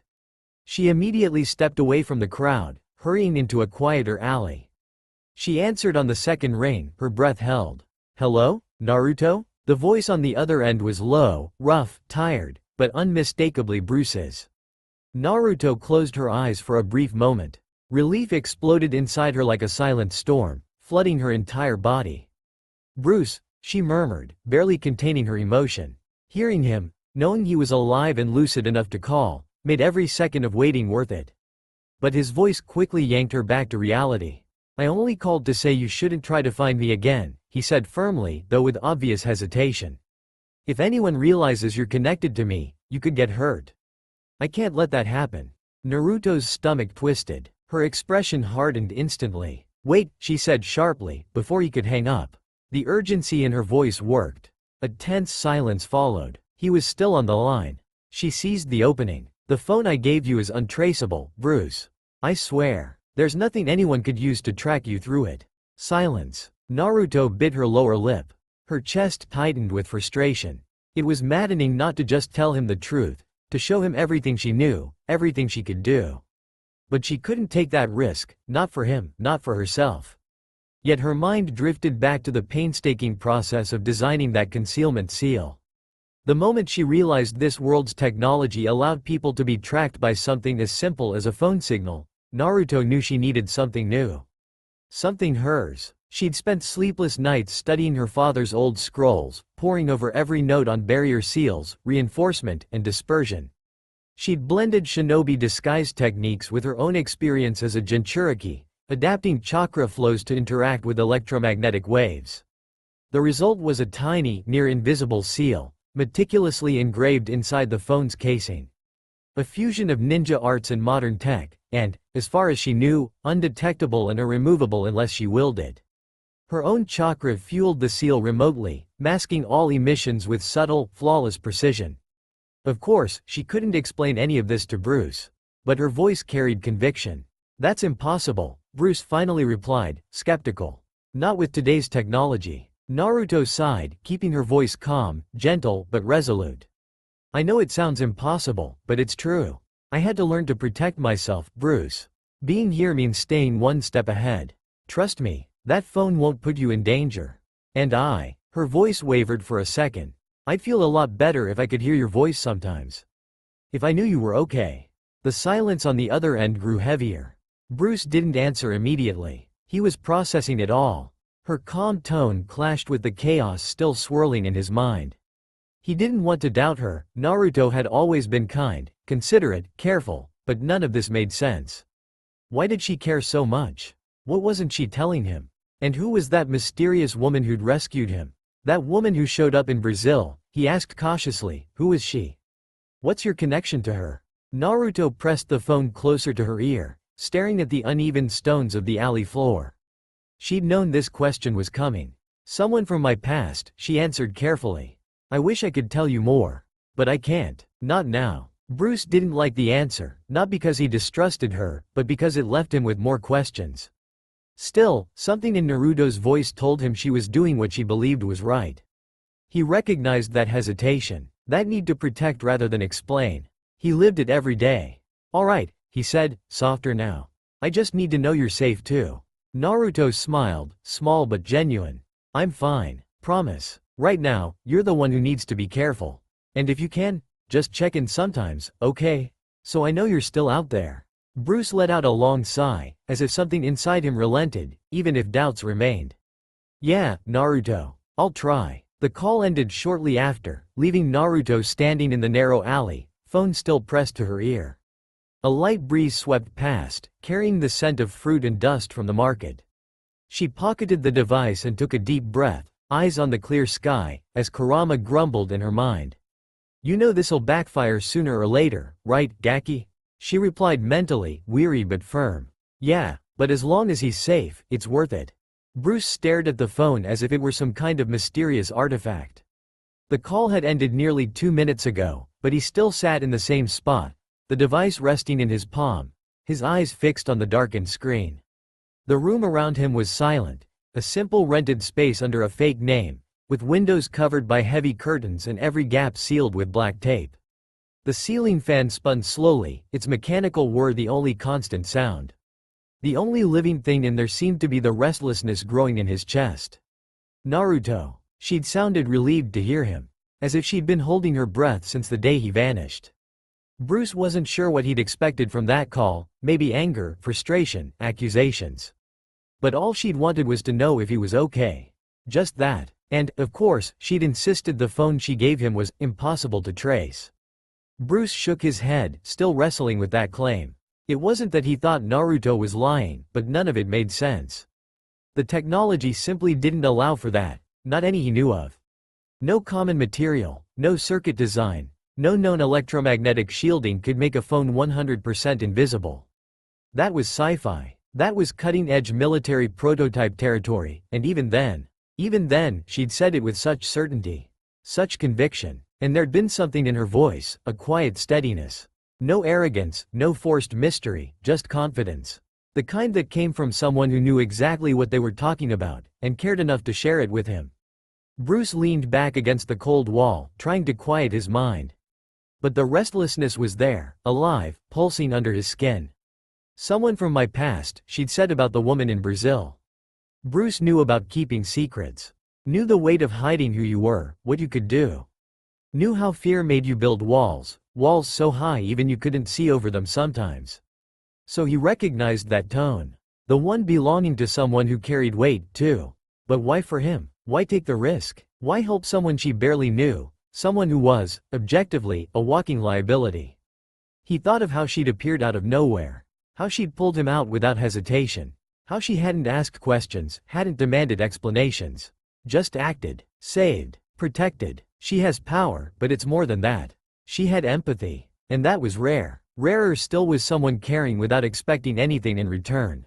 Bruce set the phone on the bedside table and stood, walking slowly to the window. He loosened the curtain just enough to peer outside. All quiet, but he knew that quiet was an illusion. It was only a matter of time before someone picked up a trail. He always left a trail. Except, apparently, Naruto. He returned to the bed and sat on the edge, leaning forward with his elbows on his knees and his hands clasped in front of his mouth. His thoughts spun wildly. Naruto was a mystery, but strangely, she was a mystery that made him feel safe. Maybe it was the way she spoke, or how she seemed genuinely worried. Maybe it was that she didn't treat him like a monster, or a weapon, or a mistake. Just like a person. Bruce closed his eyes for a moment and, in an impulse that surprised even him, smiled. One of those small, tired, but real smiles. If she's right about this phone, then maybe I can stop running for a while. Just long enough to breathe. He took a deep breath and slumped against the wall, letting the weight of exhaustion finally settle over him. And as the fan kept spinning, Bruce Banner closed his eyes, allowing himself, for the first time in days, to just exist. Knowing that, somewhere out there, there was someone who cared. Even if he didn't understand why. Naruto could hardly believe it had been just over a year since her life took that wild, unexpected turn. 1 year since she'd been sucked into this strange, vibrant world, one that defied every shred of ninja logic. The first few months had been the hardest, of course, adapting to the pace, the technology, the customs, the way everything felt both frantic and disconnected. The months after that were pure chaos between missions, intel gathering, and SEAL work. But somehow, she'd found balance in the madness. Her new apartment in Queens was small but cozy. A high floor with windows that let the morning sun pour in. Plants on the balcony, stacks of books in every corner, and, of course, a hidden closet filled with scrolls and equipment no one was meant to see. It was in that quiet neighborhood that she'd met May Parker, a kind, sharp-witted woman with a laugh as loud as it was spontaneous. They'd crossed paths at a local market when May dropped a bag of tomatoes, and Naruto, with reflexes far too quick for a civilian, caught every single one before they hit the ground. Their friendship had blossomed from there. May's nephew, Peter, was a bright-eyed kid with glasses too big for his face and a curiosity that seemed to swallow the whole room. He was 8 years old and asked questions at machine gun speed. At first, he'd been shy around Naruto, but after a few visits, he'd started trailing her around the house, firing off queries like, "Can you fight like in video games?" Or, "Why is your hair so cool?" Naruto answered patiently, amused by how much he reminded her of the academy genin back home.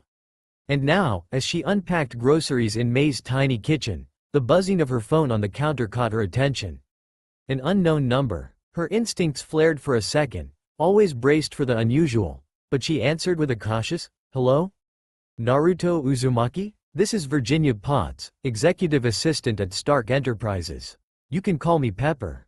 Naruto straightened almost imperceptibly. "Oh, hi. Everything okay? How can I help?" "Well, technically, you already are helping," Pepper replied, her voice laced with refined irony. "I'm in the middle of negotiating with an absurdly intelligent, stubborn man. And right now, I'm using you as leverage." Naruto blinked. "Wait, what?" In the background, a familiar, overly dramatic voice wailed. "This is emotional blackmail. I'm being oppressed by the system of meetings and agendas. I want my lawyer." "Oh, stop it, Tony," Pepper said calmly offhand before returning to the call. "If you finish these 2 meetings, I promise to call Naruto and tell her you're being a functional adult today. Maybe it'll even earn you a coffee meet-up." Naruto's eyes widened. "Hold on, you're using me as bait?" Pepper sighed lightly. "Not bait, motivation. He's been difficult to manage lately. And you've been a surprisingly effective influence." Naruto pressed the phone to her ear, still baffled but now grinning slightly. "Not sure if I should be flattered or concerned. A little of both is healthy," Pepper deadpanned. Tony shouted in the background. "I'm writing this into my will, Pep." Naruto snorted, shaking her head. "Is he always like this?" This is a calm day," Pepper said matter-of-factly. "But thank you, really. Even unintentionally, you've been good for him." Naruto fell silent for a beat. Her chest tightened with something odd, a mix of fondness and discomfort. She never knew how to react to this kind of acknowledgement. "Glad to hear it," she murmured, sincere. "And, well, now that we've got a direct line, if you ever need backup, just call. Even if it's just to warn me he's being dramatic again." "Will do," Pepper said, amusement clear in her voice. The call ended with a brief but warm goodbye. Naruto stood there for a moment, phone still in hand, staring at nothing. She'd never imagined someone, let alone 2 someones, would argue about her in real time. Life in this world truly followed no logic. With a sigh, she set the phone down and turned back to the kitchen, carefully opening the oven. May was determined to master homemade bread, and the smell wafting out was, well, at least it didn't reek of burning this time. "Naruto," May called from the living room. "If it looks like rubber, that's normal, okay?" "Pretty sure it's not," Naruto muttered, grinning as she tied her apron. Naruto walked into the living room, carefully balancing the freshly baked bread on a tray, a cloth draped over it like some precious artifact. The smell was unique. Not exactly bad, but certainly unlike any bread she'd ever encountered before. Not even those strange loaves Tony insisted on ordering with unpronounceable French names. May sat on the couch, blowing on her fingertips with a look that was both triumphant and nervous. "I think it actually worked this time," she declared excitedly. "I mean, the dough didn't stick to the pan, and I didn't mistake sugar for salt again." "That's progress, right?" Naruto replied, keeping her tone encouraging. Peter came running from his bedroom, notebook in hand and eyes sparkling with excitement. Naruto, are you gonna try Aunt May's bread 3.0? 3.0? Naruto raised an eyebrow. "How many versions came before this?" "2 that we don't talk about," Peter whispered conspiratorially, covering his mouth. "The first one turned to stone. The second one turned to slime. But this one looks like real bread." May rolled her eyes. "Kids are so loyal, aren't they?" "I'm rooting for this version, May," Naruto said, maintaining her smile as she cut a slice. The bread made an alarmingly crunchy sound. She took a careful bite, her eyes widening at the dense texture and slight over-fermented taste. "Well?" May asked, watching her anxiously. Naruto swallowed with some effort and gave a thumbs up. "Would make a great projectile weapon," she joked, then laughed. May burst into laughter. "Is that gourmet praise now?" "Absolutely. I've seen statues less sturdy than this crust. Peter joined in the laughter, and Naruto offered him a slice. The boy sniffed it suspiciously before taking a tiny bite. It's kinda like bread, but also kinda like crayons? May clutched her chest dramatically. Betrayal. In my own home. Peter's just honest, Naruto said, trying not to laugh. And honestly, you're brave to keep trying. May crossed her arms but smiled genuinely. You know, cooking was always my Achilles heel. But since you started coming around, I felt like trying again. You have this warm, encouraging energy about you. Naruto paused, looking at her. It was strange how such simple words could carry so much weight. She smiled back, unsure how to respond. I like being here too. You guys remind me of home, in a way. May got up to fetch butter and jam to improve the bread, while Peter sat next to Naruto, poking at the slice she still held. Are you gonna go back someday? To your home? Naruto looked at him in surprise. Peter was small, but sometimes asked the biggest questions. She took a moment before answering, her voice softer when she spoke. I hope so, Peter. But for now, I'm doing my best here. Taking it one day at a time. He nodded with that special wisdom children have. The kind that accepts what can't yet be understood. Then it's our mission to take care of you here. Naruto laughed and ruffled his hair affectionately. Mission accepted, Mr. Parker. May returned from the kitchen with bread slices now bearing more jam than actual bread visible. Now we're talking. Version 3.1 will win hearts. Naruto took another bite and pretended to cry from emotion. Now it tastes like childhood. May laughed, Peter laughed, and for a moment, time seemed to slow down. The afternoon continued like this, full of laughter, culinary experiments, and that rare lightness Naruto had learned to cherish in this new world. And though she didn't know when, or if, she'd ever return home, she felt, at least for now, that she was exactly where she was meant to be. Later that night Naruto stood before the mirror, adjusting the collar of her dark jacket. Her sharp eyes scanned every detail of the discreet outfit she'd chosen for tonight's operation. This marked the beginning of another demanding, long-term mission, one she couldn't afford to fail. Not now. As her departure time approached, she was about to leave when her phone buzzed on the table. Seeing the name on the screen, her shoulders relaxed with a faint smile. Tony Stark. Look who decided to call, she answered lightly. Did you forget what you're supposed to do tomorrow and need me to remind you? Naruto. Tony exclaimed with the theatrical flair of someone reuniting with a long-lost love. What a pleasure to hear your voice before I vanish into the unknown. I thought you'd ghost me forever. She laughed, shaking her head. And miss your dramatic performances? Not a chance. I'm heading to Afghanistan, you know? Distant lands. Arid climate. Zero Naruto. It's basically divine punishment. You'll be fine, she replied, amused. Might even discover you can survive without me for a few days. Days? Naruto, you underestimate the depth of my suffering. I'm already going through withdrawal just thinking about it.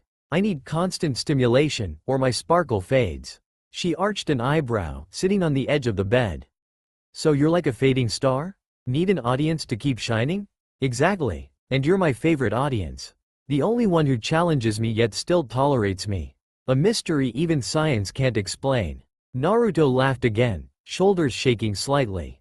You're ridiculous. I don't deny it, but it's part of my irresistible charm. By the way, will you miss me? She pretended to consider it. Maybe. A little. Only if you send me funny updates. Deal. I'll document every terrible coffee, every boring meeting, and every time someone calls me genius, billionaire, philanthropist, with stars in their eyes. All for you. How generous, Stark. Can't wait. He sighed dramatically. Naruto, if I don't survive this trip, I want you to know you were the highlight of my week. More drama? Obviously. And if this doesn't move you, nothing will. She fell silent for a second, listening to his breathing on the other end. Beneath the jokes, there was genuine affection, something Tony hid more than he showed, but she recognized it. You'll be fine, and I'll be here when you get back, she said, softer now. Promise? Promise, Ibeo. Then I can depart in peace. Though honestly, I still don't get how you function so well without me. I don't function without you, Stark. I endure. There's a difference. He barked a laugh, and for a moment, the world felt lighter. Good night, Naruto. Will you dream of me? Only if it's a dream where I get you to shut up for 5 minutes. Brutal, cruel, and beautiful. See you soon. Safe travels, Tony. She hung up and stared at the phone for a long moment. A faint unease settled in her chest, too subtle to name, but sharp enough to give her pause. Frowning, she dismissed it as her alarm vibrated, reminding her it was time to go. She took a deep breath, pocketed the phone, and stood with renewed focus. She had work to do. Kitsune watched little Caddy with careful eyes as the girl colored quietly at the table. Their first meeting had gone smoother than expected. Caddy was sweet, clever, and a bit shy, but her genuine laughter had won Naruto over instantly. Her father, a prominent senator with powerful enemies, had entrusted his daughter's life to her after receiving relentless threats. The ultimatum was clear. Either he changed his vote on a highly controversial bill, or he'd lose what he loved most. Naruto had promised nothing would happen to the girl, and she never broke her promises. The threat materialized early the next morning. Naruto had expected it. Her senses were always alert. When the escort car stopped at a seemingly random traffic light, the street felt too quiet. She felt it. Two men on motorcycles closed in from the sides as a black van blocked the rear. Naruto reacted in the same second. With a disguised seal on her wristband, she activated an invisible barrier around the vehicle. One biker tried smashing the window but was thrown back by a surge of subtle chakra, like an electric field. The other leapt off his bike to wrench the door open, only to find Kitsune already outside. In a blink, the masked kunoichi moved. A kick to the gut, a precise strike to the jaw, and the first man dropped unconscious. When the van's doors slid open, revealing three armed men, she hurled a smoke pellet and tagged them with paralysis seals. Within seconds, all three were coughing, limbs locked. Caddy saw none of it. Naruto had soundproofed and isolated the car with seals to shield her. Hours later, they tried again, this time with a drone scanning for facial recognition. Kitsune's mask bore a camouflage seal that erased her digital footprint. The drone spiraled confusedly before crashing 3 blocks away. By nightfall, Naruto was mentally drained. Tony Stark had been ambushed in Afghanistan. No one knew exactly what happened. He was missing. She stared at her phone for a long moment before typing a message to Pepper. Simple. Direct. Greater than Naruto. Any news about him, please let me know. Rooting for him. She didn't know if Pepper would reply. Didn't know if she'd be taken seriously.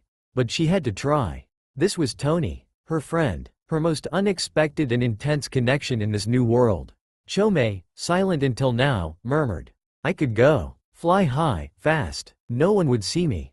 Naruto smiled sadly. I know, but I won't risk you too. She gazed out the hotel window, heart clenched. Every instinct screamed to abandon the mission, to chase after him, to search, fight, roar if needed. But Caddy was here. She'd made a promise. And so she made a silent vow instead. If Tony didn't resurface by mission's end, Kitsune would tear the world apart to find him, even if she had to sift through every damn grain of sand in the desert. It had been over a month since Naruto took on this mission, and each day stretched longer and grayer than the last. She'd faced wars, monsters, betrayals, and loss. But nothing prepared her for this crushing helplessness. Her body endured, her mind was trained to withstand pressure, but her heart? That ached more with every passing second without answers. It was like being dragged into the depths of a dark ocean, where every gasp for air only reminded her of its absence, his absence. Tony, her friend, her dramatic idiot, one of the few people in this new world who truly saw her. The one she could let her guard down around. Who cracked stupid jokes when she needed to laugh. Who said the right, or wrong, thing at the perfect moment. And now he was gone. A full month. No sign. No news. Pepper hadn't replied to her message, and Naruto understood. She did. The woman was likely buried under meetings, statements, and searches. But that didn't make the silence any less cruel. It cut like 1,000 blades. That morning, the sky was overcast, as if reflecting her state of mind. The air felt heavy. Her mood was darker than usual. Even the Bijuu respected the atmosphere. Kurama stayed uncharacteristically quiet. Not even Chome, who'd been trying to distract her lately, dared interrupt her thoughts. Then, as if the universe wanted to laugh at her pain, he appeared. The Winter Soldier. Naruto spotted him first by the shadow he cast in the narrow alley where she'd taken cover. Caddy had been whisked to safety by shadow clones. She was alone. Her eyes narrowed. She'd recognize that silent prowl anywhere. The metallic glint of his arm reflected the cold morning light. He was fast, calculated, a predator. Not today, Naruto muttered, voice low and charged.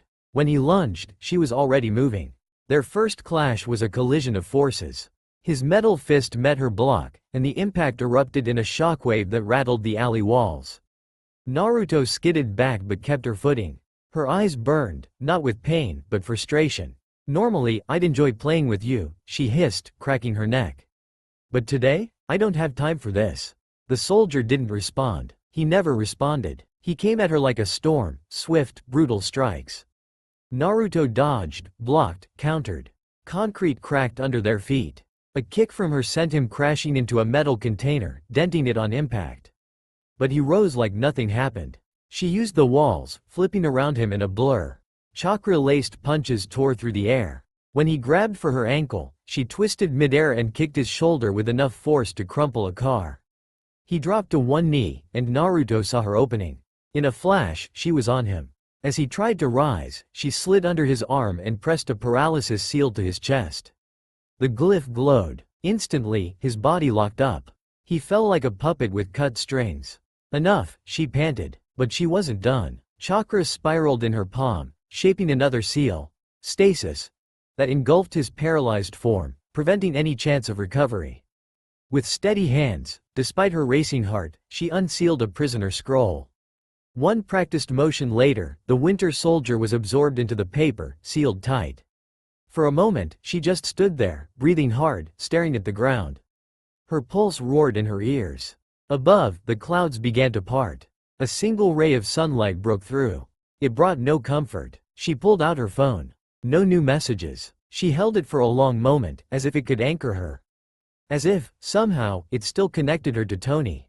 She wanted to call, to text again, to beg for any update. But she couldn't. Her eyes squeezed shut against the pain threatening to spill over. "You better be alive, Stark," she whispered, barely audible. "Hear me wherever you are. Hold on, because I'm waiting. And if no one finds you by the time this is over?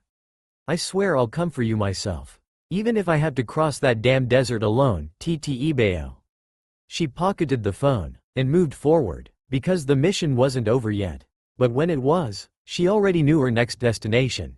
Somewhere in a cave forgotten by the world, buried in Afghanistan's hostile mountains, Tony Stark had long since lost track of time. The artificial darkness of cold stone walls, lit only by flickering bulbs his captors left burning, made distinguishing days impossible. The routine was repetitive, oppressive. The same tasteless food, the same constant surveillance, the same tension-thick silence. But Tony endured, not for pride, not for his name, not for the legacy he'd built. He endured for the people. Rhodey, his brother in all but blood. Pepper, his compass and almost sister. Happy, ever loyal. And Naruto. The thought of her was both thorn and balm. He wondered constantly if she was thinking of him, if she missed him, if she was grieving, or worse, if she believed him already dead.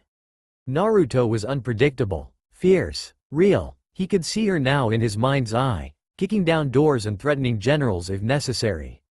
Probably cursing the world for letting him vanish like this. And that hurt more than the wounds in his chest. "Idiot," he muttered to himself, wiping sweat from his brow with a grimy forearm. Pointless thoughts, he knew. But Tony's mind had never known rest. Even injured, imprisoned, under constant threat, it kept spinning, crafting escape plans, theorizing who was behind this. His list of enemies was too damn long. Yet it was Naruto who kept surfacing. She was like a stubborn echo. The way she looked at him without filters. How she treated him as an equal, or better, as someone who needed grounding when he spiraled. How she laughed at his jokes or mocked his dramatics, only to laugh with him afterward. He didn't know when it happened, but she'd become part of what he called home. And that's why he had to get out. Yinsen watched silently as Tony, muscles trembling with exhaustion, adjusted wires on their makeshift reactor. Pale, hollow-eyed, but with a ferocious determination. "You need rest," Yinsen murmured, calm but firm. Tony didn't answer immediately, just secured the last wire and exhaled hard. Then, without looking up, he replied with a tired smirk. "I'll rest when I'm home. Drink in hand, with someone yelling at me for not knowing when to quit." Yinsen studied him. Pepper? Tony chuckled hoarsely. Not this time. He returned to work. Every tightened screw, every spark of power, every blueprint scratched into the cave floor was a silent promise. I'm getting out. I'm coming back. And when I do, I'll look her in the eye and tell her how much she mattered in keeping me alive. All he needed was time. And he was hell-bent on surviving long enough to make it. Finally, her protection mission was over.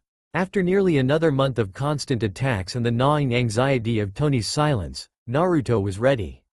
The bill had passed. Little Caddy was safe. Now, standing in the senator's office as he gave a trembling speech of gratitude, Naruto barely registered the words. I don't even know how to thank you, he said, eyes weary and glistening. Not just for protecting my daughter, but for treating her with such kindness. Naruto gave a slight nod, her gaze steady but gentle. I'd have done the same for any child. But Caddy is special. The senator smiled ruefully. I know you can't appear in the papers. No credits, no tributes. But please, know you have my eternal gratitude. A shallow bow. Glad I could keep my promise. Before he could say more, she turned and vanished in a shunshin, the air rippling faintly in her wake. She didn't return to her apartment. Everything she needed was sealed in storage scrolls, clothes, supplies, gear. Anything else, she'd acquire en route. Thanks to the Hiraishin seals the Bijuus had scattered across the globe during their explorations, Naruto began crossing oceans and continents in leaps. Each jump brought her closer to Tony's last known location. 2 days later, she stood in the Afghan desert. Now, the real work began. Search, track, stay hidden. She couldn't risk clashing with official search teams, or worse, the captor's allies who might still lurk in these dunes and caves. With Shukaku's sand control, she scoured every inch of the wasteland. Days bled together, scorching, silent, endless. But she pressed on, always forward, always alert. Hope flickered stubbornly. Each day, she felt closer. Then, an explosion shattered the desert's oppressive silence. Naruto froze, every sense sharpened, and then she felt it. That familiar presence. Tony. For a heartbeat, she couldn't breathe. Then, movement. No hesitation. She ran. Chakras surged through her like lightning. Activating the nearest Hiraishin seal, she tore through space toward the blast's epicenter. Even before the smoke cleared, she knew. She'd found him. How many days had it been?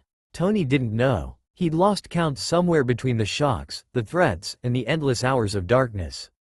Sand, heat, pain, that's all there was. But now there was a chance. A real one. He and Yinsen had worked tirelessly, the jeers of their captors a constant backdrop. Even with his body in ruins and the arc reactor burning in his chest, Tony moved. Their cobbled-together armor was ugly. A monster of twisted metal and makeshift welds, but it was all they had. Then came the chaos. Explosions, screams, gunfire. Yinsen running down the corridor, drawing them away. Tony knew. He knew. And still, he couldn't stop it. By the time the armor whirred to life and he staggered out, it was too late. Yinsen was already on the ground. Tony's hands shook. The reactor flickered unevenly. For a moment, he nearly fell. But he couldn't. He wouldn't let the sacrifice be wasted. He unleashed the flamethrower, raining fire on the stockpile of smuggled Stark weapons. The room became an inferno. He lurched through debris, taking down captors, fighting with everything left. Then, something changed. Shadows moved with unnatural precision. Bodies flung aside. Weapons ripped from hands. A figure emerged through the smoke, dark tactical gear, a mask obscuring her face, eyes hidden. Tony froze. Fear screamed. Another enemy? But she moved with lethal grace, dropping 2 men with precise strikes and energy projectiles. When she finally approached, Tony raised a trembling arm in defense. She lifted a hand, steady, calm. I'm here for you. A woman's voice, unrecognizable but ironclad. Let's get you out. He blinked, dazed, sweat and soot stinging his eyes. You sure? A tired smirk. I must look terrible. Her shoulders shook. Was that a laugh? Worse than expected, she deadpanned, then softened. But nothing a shower and 3 weeks of sleep won't fix. Something unfamiliar stirred in Tony's chest. Something he hadn't felt since the kidnapping. Safety. Are you alone? She asked. He hesitated. His eyes darted to the corridor. The emptiness. Yeah, the word was lead-in. She didn't speak, only stepped closer, as if honoring the grief in that single syllable. More enemies surged in. Tony swayed, armor failing, but she moved first. Wall running, dodging bullets with inhuman ease. Chakra blades flashing. In minutes, only silence remained. She returned, sliding an arm around him as the armor creaked. "You'll pass out if you keep this up. Don't usually let strangers carry me on first dates," he rasped, the joke crumbling mid-sentence. "Good thing I'm not a stranger." He stared. "Who are you?" A pause. Wind howled through the cave mouth, kicking up sand. "A friend. Call me Kitsune." The name echoed in him. Then, the seal activated. Energy crackled. The ground trembled. In an instant, they were gone. Tony collapsed onto desert sand outside, gasping. When he looked up, she'd vanished. Just him. The ruined armor. The wasteland. Distant helicopter blades. For the first time in months, he smiled. "Kitsune." A whisper to the wind. "Just who the hell are you?" From her vantage point in the desert, Naruto watched as the helicopters descended and Tony was lifted to safety. She stood motionless, wrapped in silence and the vastness of the wasteland. The warm wind tugged at her dark cloak, scattering grains of sand around her boots, but she barely noticed. Her eyes remained fixed on that small figure being carried away, finally free. She'd seen the grief in his eyes, heard the weight in his voice when he said he was alone. That hesitation, that loss, someone had been left behind. And Naruto couldn't allow anyone who meant so much to Tony to remain here, forgotten beneath rubble and silence. Not even Nagato, who'd caused so much pain, had been denied rest. She remembered his weary eyes, the redemption in his final moments, and knew with certainty, anyone who gave their life for another deserved, at the very least, the same respect. With steady steps, she retraced her path through the sand, moving like a shadow back to the cave. Shukaku's power easily cleared the collapsed entrance. Even the Bijuu within her was uncharacteristically silent. Respectful. The stone walls still bore the scars of explosions, charred black, reeking of gunpowder and blood. Her chakra-enhanced senses led her to him. A body half buried in debris, facing toward the cell block, not the exit. He hadn't tried to escape. He'd run toward the danger. Naruto knelt beside him with reverence. Gently, she turned him over. His face was peaceful in death, expression firm even now. "You saved his life," she murmured, barely louder than the wind. "Thank you." She didn't know his name, his story, but to Tony, he'd mattered. A preservation seal glowed as she wrapped his body in stabilizing chakra. Then, with utmost care, she sealed him into a scroll. He would have a funeral, a name, a resting place. Before leaving, she cast one last look at those tunnels, that place that breathed suffering. Her hands formed seals in a fluid, decisive sequence. Futon. Atsugai. The wind technique tore through the caverns like divine wrath. Walls collapsed. Chambers crumbled to dust. When the sand settled, only ruins remained, buried, as they should be. No one would walk these halls again. Cloak billowing, Naruto rose. The horizon bled into twilight. Now she was ready to return to New York. Tony finally touched down in New York. The sky was impossibly clear, the kind of blue that only appeared when something truly terrible had ended. The private jet's ramp lowered slowly, as if the moment were staged for drama. Tony would love to think even the weather knew how to frame his triumphant return. When he stepped out, rumpled suit, unshaven, looking like he'd wrestled a desert, Pepper was waiting. She looked like she'd slept even less than he had. Or maybe she was just caught between relief and frustration, which, honestly, was her default state with him. "Look who decided to show up," she said, arms crossed but eyes glistening. "I know. The barely survived hell look works for me, doesn't it? Extra points for rugged charm." Pepper didn't reply. She just yanked him into a hug so tight it felt like she was trying to glue all his broken pieces back together. "You're an idiot," she whispered into his shoulder. "Living idiot, to be clear. You vanish for months and still crack jokes. It's my defense mechanism, also my natural charm, helps mask the trauma and dehydration."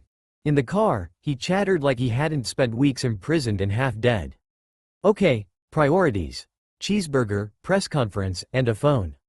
Not necessarily in that order. Maybe cheeseburger first, I'm starving, then the phone because I've got something important to handle. The press thing is just to maintain my reputation for public chaos. You need a hospital, Tony. I'm in a car. It's basically a waiting room with wheels. You need tests, rest, a therapist, and a shower. Definitely a shower. Now you're just nitpicking. This scent? It's the essence of perseverance. He sighed, staring out the window, and murmured, "There's someone I really need to tell I'm okay."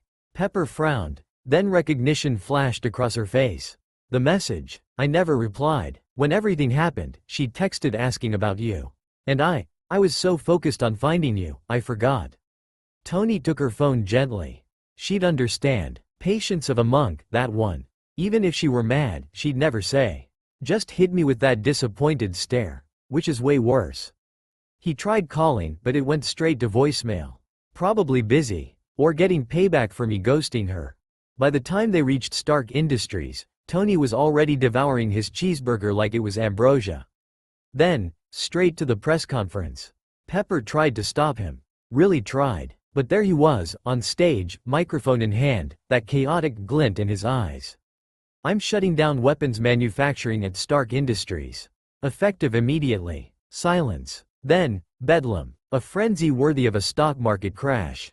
Tony just dropped the mic and walked off. Pepper chased after him, baffled, worried, and so exhausted. Are you trying to tank the company? I'm starting something new. Something that doesn't involve explosions. At least not the wrong kind. You're impossible. Impossible is my middle name. Or maybe chaotic. Still workshopping it. In the car, staring out the window, Tony's expression darkened. Silent, but inside, screaming. Memories tangled together. The desert's chokehold, Yinsen's sacrifice, that masked figure materializing through gunfire. It all clung to him like shrapnel. Yet through the noise, one thought persisted, quiet but unshakable. I need to see her. When they finally pulled up to his Manhattan penthouse, Tony nearly bowled happy over getting out. Remind me to give you a raise for driving slow enough to test my patience. Almost achieved enlightenment back there. He took the stairs two at a time, as if speed could outrun the desert's ghosts. Paused at the door, steadied his breath. And there she was. Naruto, still clad as Kitsune. Watched from the shadows as Tony's car pulled up to his Manhattan home.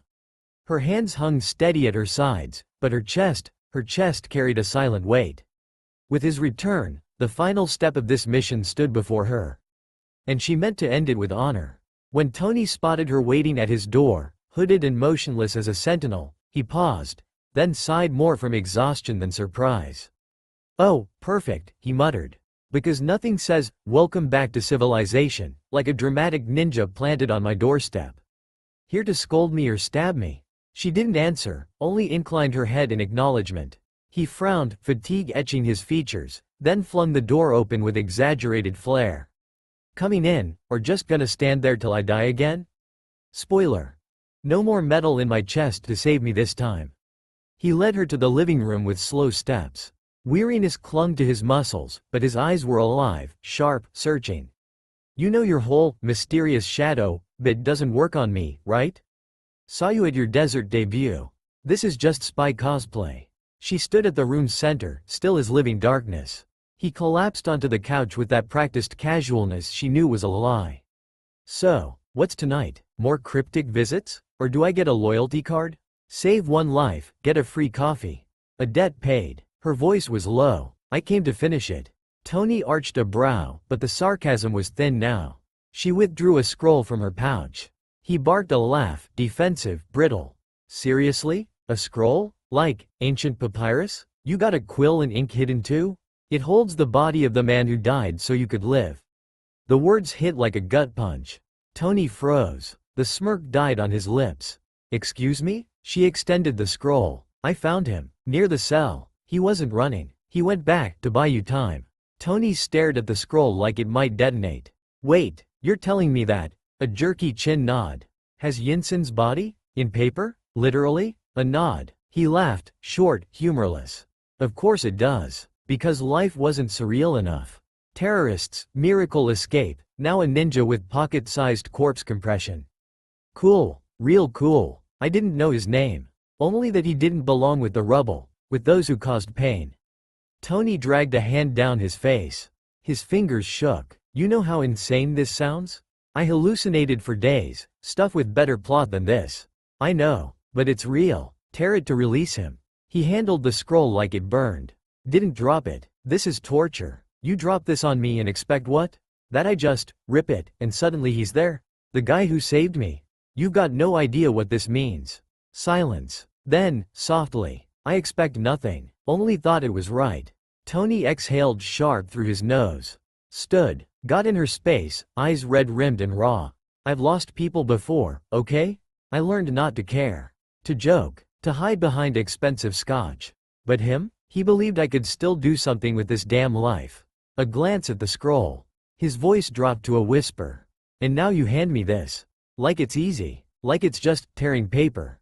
She stepped back, shadows reclaiming her face. It's all I could do for him. The rest is yours. He stared, eyes wet, pride fighting posture. You pulled me out of that hellhole. I knew. Even masked, I knew. You're not like the rest. He shook his head, trailing off. Smiled. That sad, hollow smile meant to mask pain. Thanks, Kitsune. Really. One final nod. Then she was gone. Swallowed by the night. Tony stood alone, scroll in hand, heart laid bare. He studied it, pressed it to his chest. Closed his eyes. The room's silence weighed as heavy as Yinsen's memory. But now he could do something with it. Even if he didn't know how yet. Hours had passed. The sky outside had darkened, but Tony remained in the living room. Whiskey swirled untouched in the crystal glass between his fingers. The scroll now rested on the coffee table, a silent, weighty presence. Unremarkable at first glance, yet more imposing than any piece of technology he'd ever created. He couldn't look away. The sound of the door unlocking broke his trance.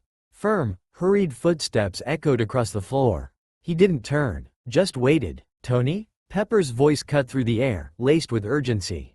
We came as soon as we got your message. Rhodes appeared beside her, studying his friend with a frown. Man, you look worse now than when we pulled you out of the desert. Tony exhaled a quiet, sardonic breath, eyes still fixed on the scroll. Funny, I thought the burnt orange aesthetic brought out my eyes. But sure, thanks for the feedback. Pepper approached slowly, her gaze darting between Tony and the object on the table. What happened? Why the urgent call? Tony finally looked up at them.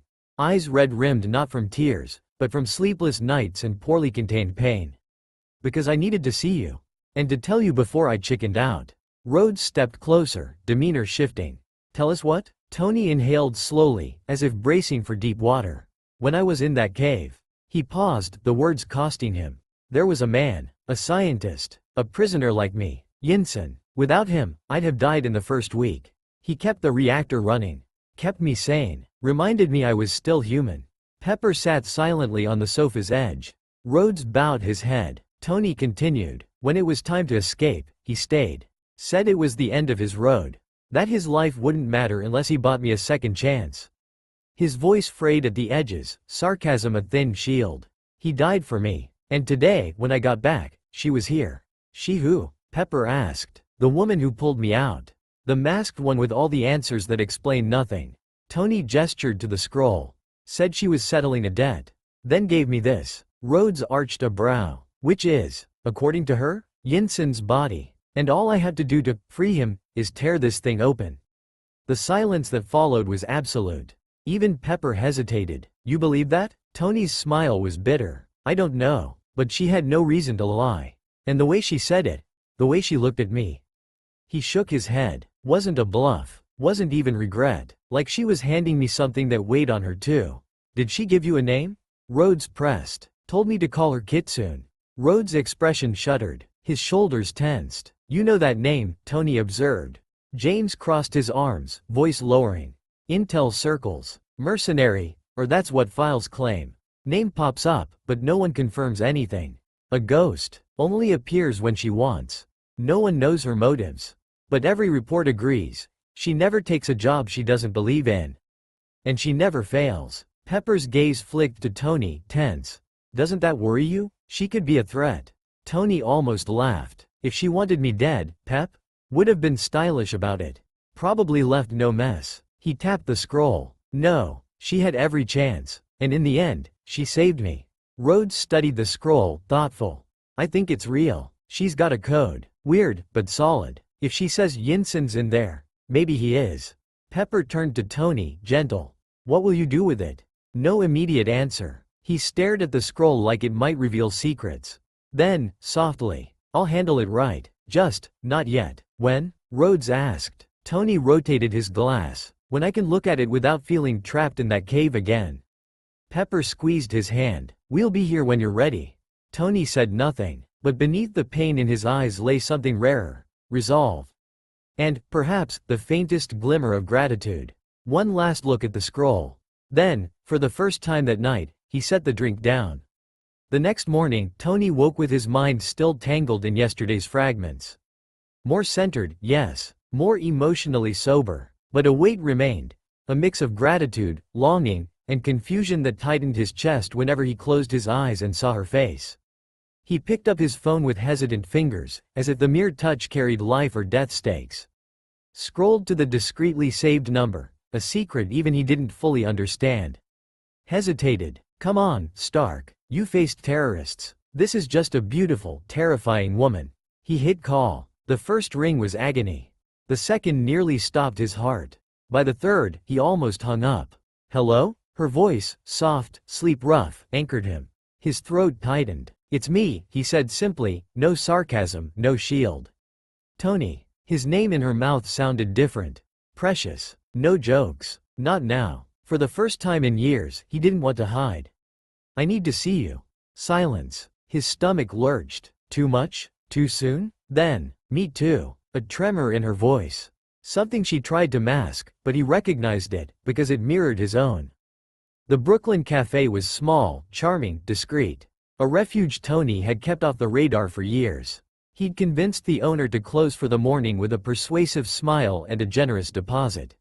He arrived early, fidgeted with napkins, adjusted his chair, checked his watch, anything to distract from the nerves buzzing under his skin.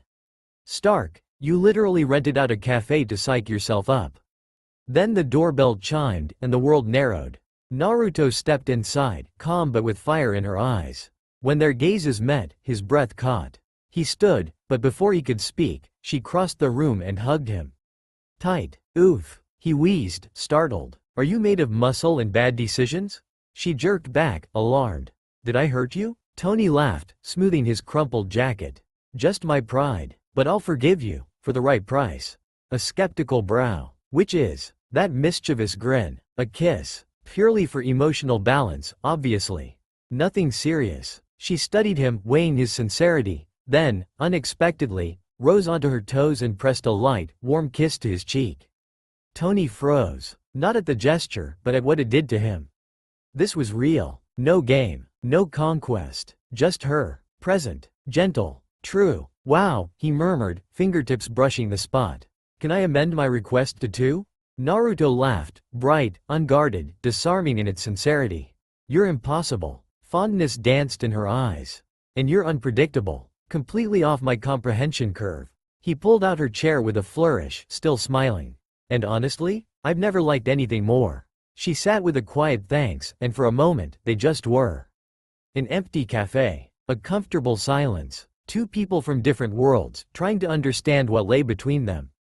After minutes of light banter, silence settled over the table, not uncomfortable, but the kind that exists between two people who understand each other beyond words. Naruto studied Tony, her blue eyes soft yet intense, and asked in a quiet, earnest tone. Tony, are you really okay? He'd been asked that countless times since his rescue. By Pepper, Rhodey, doctors, always with clinical concern, but Naruto's question was different. Maybe it was the slight hesitation in her voice, or how her eyes shone with a care so genuine it almost hurt. Whatever it was, it disarmed him completely. For the first time in years, he didn't want to lie. No, he admitted, voice raw. I'm not. She didn't offer empty platitudes. Just reached across the table and gripped his hands, a simple gesture that anchored him. I don't sleep, he confessed.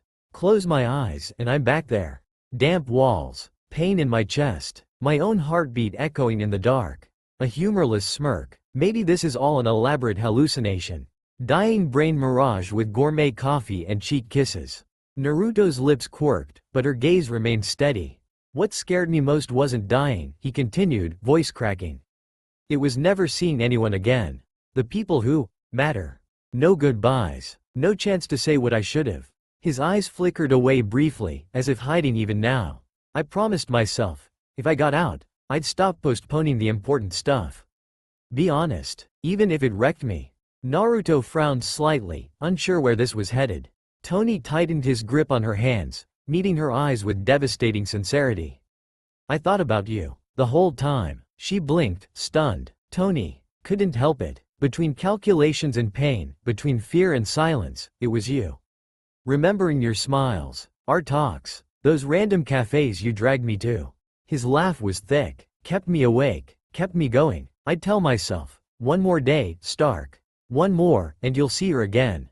Naruto was motionless, breath caught, words failing her. I'm not saying this to guilt you, he rushed to clarify, vulnerability bleeding through. No pressure, no expectations.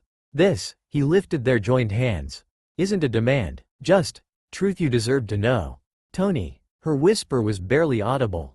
He smiled crookedly, that I'm fine facade she saw right through. That's it, just needed to get it out. Literally. A shaky laugh escaped her, eyes glistening as she looked down. Her fingers still held his, lighter now, but firm enough to say, I'm here. Tony still held her hands gently when Naruto finally spoke after a weighted silence. Her voice was soft but steady, each word carefully measured yet impossible to contain. I wasn't okay either. Her gaze met his with raw honesty. Since you disappeared, I barely slept. Tony swallowed hard. Her words pierced him differently than anything else he'd heard since returning. I thought about you constantly. Wondered where you were, if you were hurt, if you were even. Her voice caught. Safe. It drove me mad. She looked down briefly, as if the memory of those uncertain days still cut deep. I understood when I got no reply, she continued, voice tinged with quiet sorrow. But I kept searching. Every news report, every rumor. I needed to try, even knowing I'd probably find nothing. Tony listened, utterly still, an unfamiliar ache blooming in his chest. And I kept replaying our last call before everything happened. Your jokes, your voice, even the silences. Her eyes found his again, shimmering with emotions too vast for words. You make me feel something I can't explain. It's new, intense, and it terrifies me because I don't know what to do with it. Tony's breath stalled. If anyone could understand that feeling, it was him. Amidst the chaos of his life, she'd become an anchor. A fixed point. I feel the same, he said quietly, without hesitation. And trust me, I'm terrible at handling things I don't understand. But this is real. And if you're willing, we can figure it out together. Naruto grew still. Her eyes lowered momentarily, as if listening to distant thoughts. Then, a slow exhale. A small, genuine smile. I want that. Soft but certain. Let's try. Tony blinked, as if needing to confirm he'd heard correctly. Then a smile spread across his face, not his usual smirk, but something simpler. Truer. Relieved. Then it's official. Fair warning. Pepper and Rody will interrogate you mercilessly. Naruto laughed, the tension between them dissolving into lightness. I can handle it. I've faced worse. Good to know, Tony teased, though his eyes remained tender. Because honestly, I was terrified you'd say this was all in my head.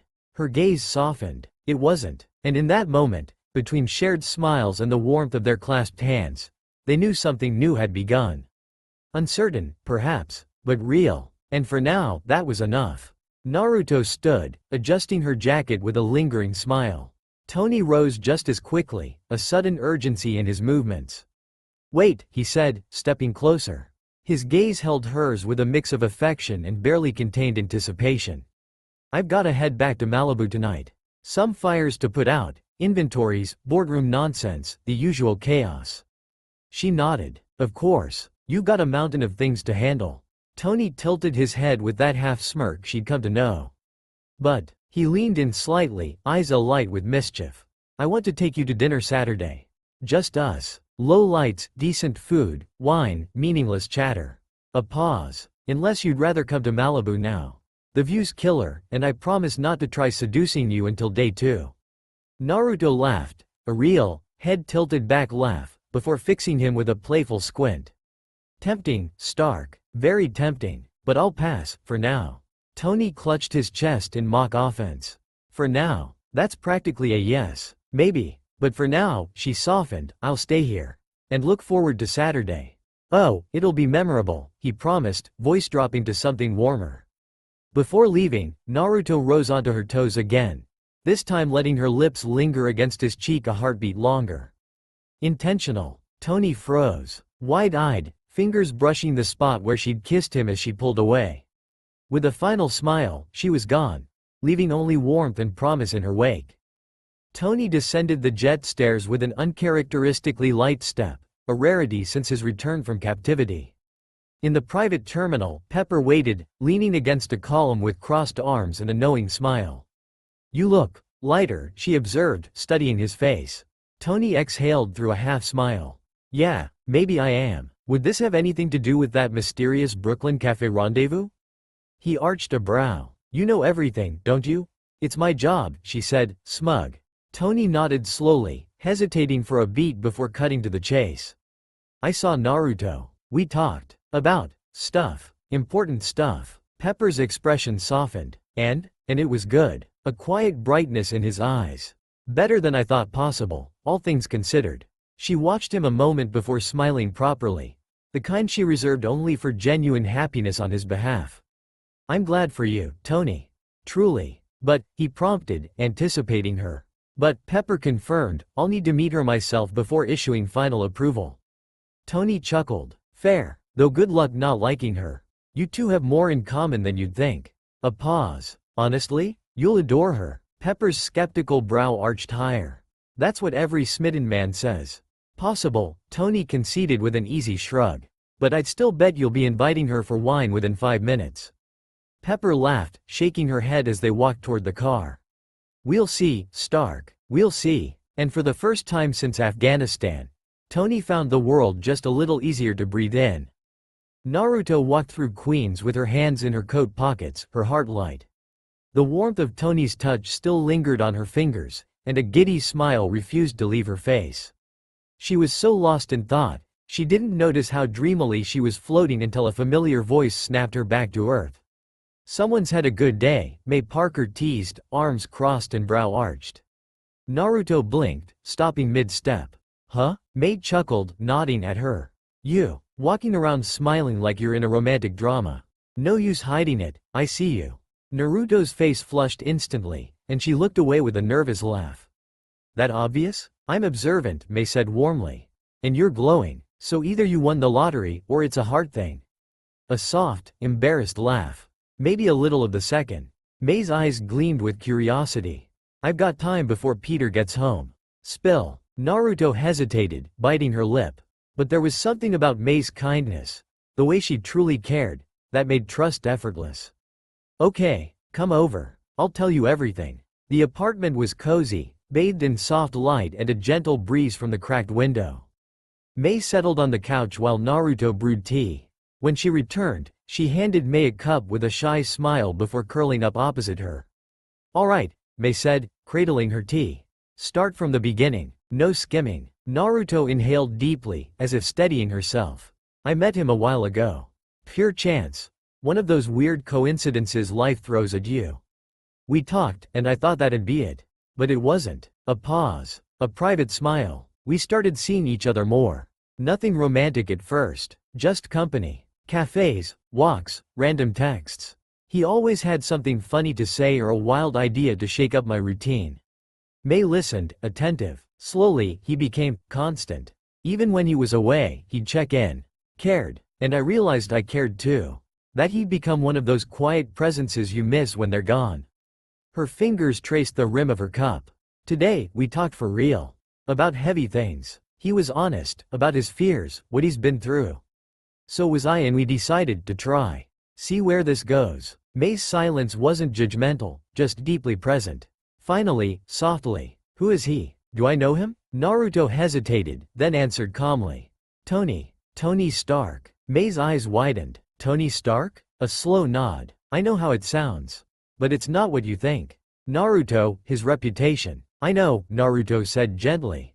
I've read it all. But the Tony I know isn't the tabloid version. He's human. He messes up, but he tries. And today, he was real with me. I saw it. May studied her, expression softening at Naruto's sincerity. You're strong. I've never doubted that. But, she leaned forward, tender yet firm. A broken heart hurts worse than any battle. And no one's immune. Naruto's chest tightened. She knew that pain. But this felt different. I know. That's why I'm taking it slow. But with him, it feels worth it. Mei smiled, that special blend of affection, worry, and pride. Then try. Just promise me you'll be careful.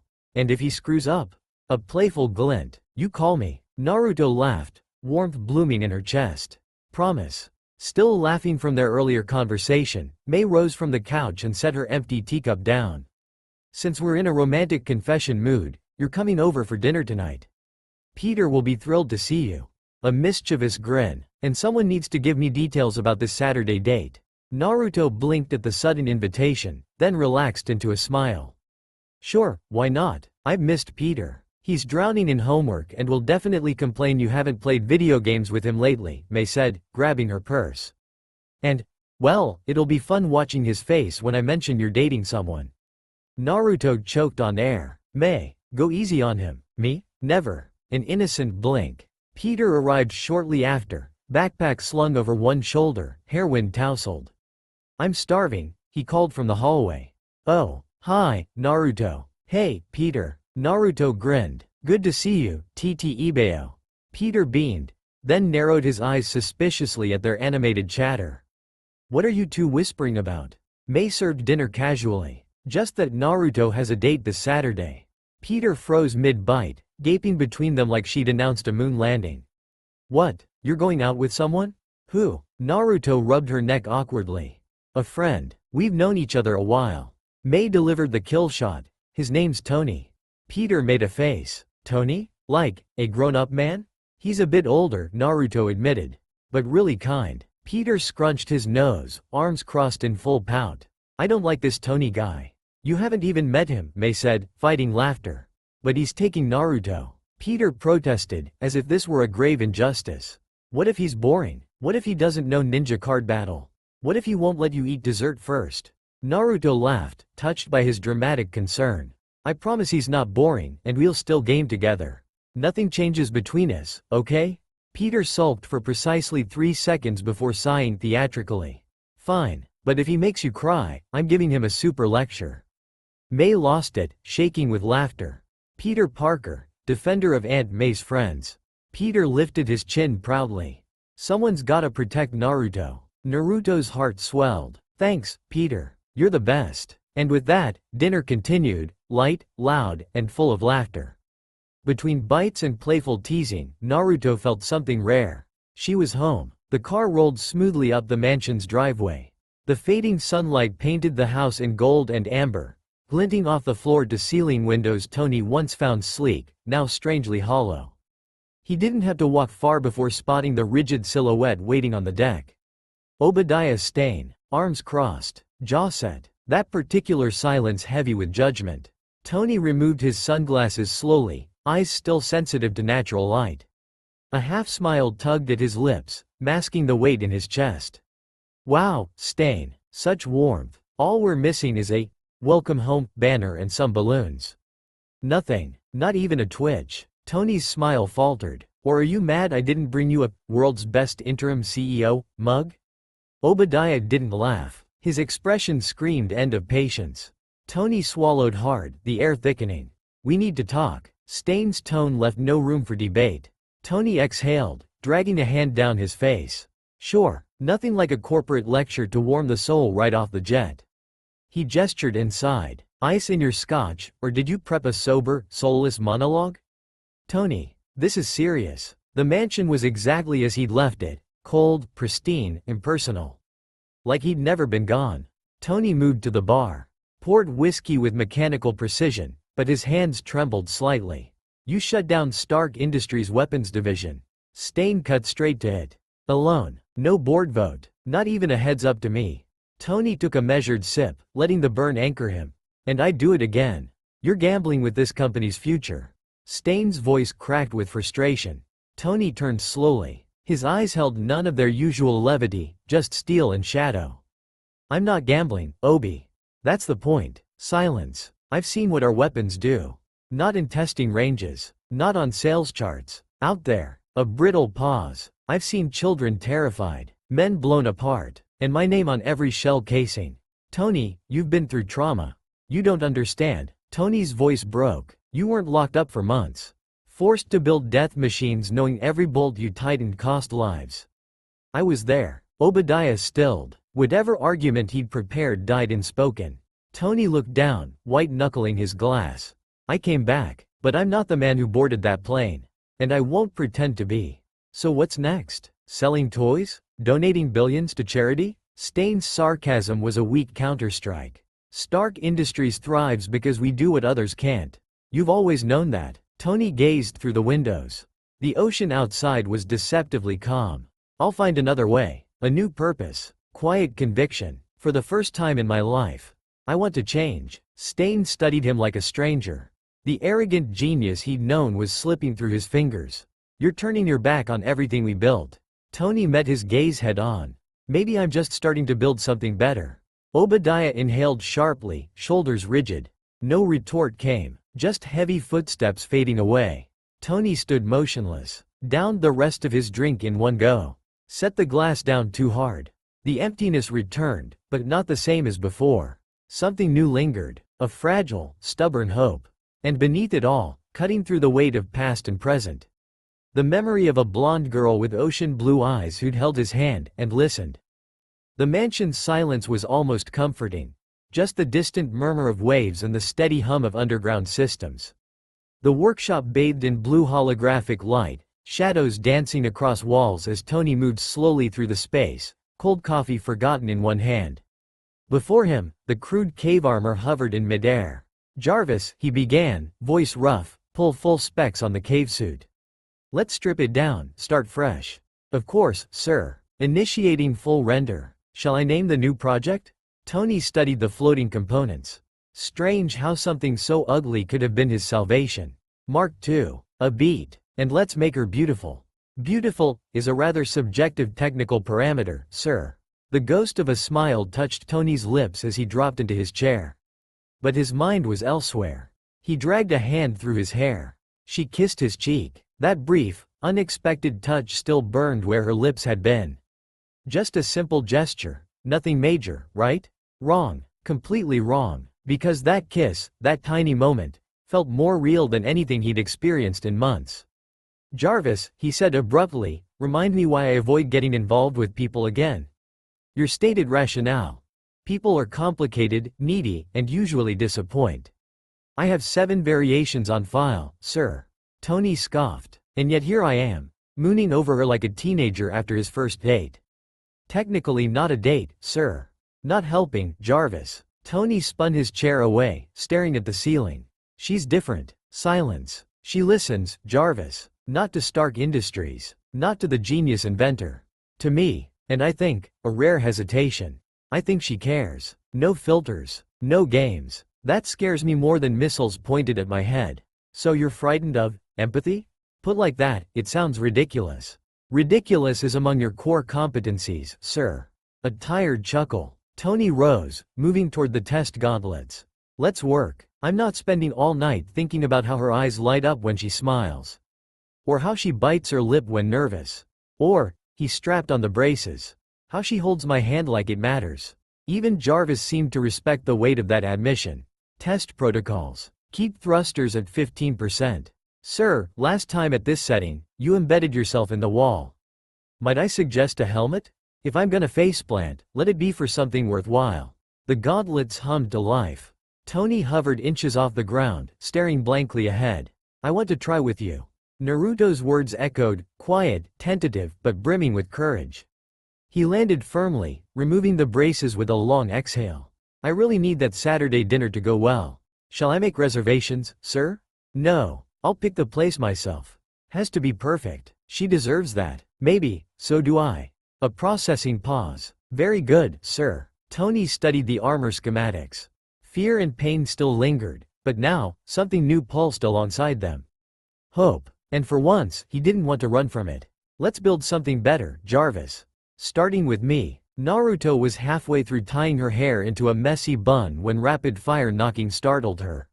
She opened the door to find May Parker standing there, jeans, sneakers, and a determined glint in her eyes. Grab your shoes, Uzumaki.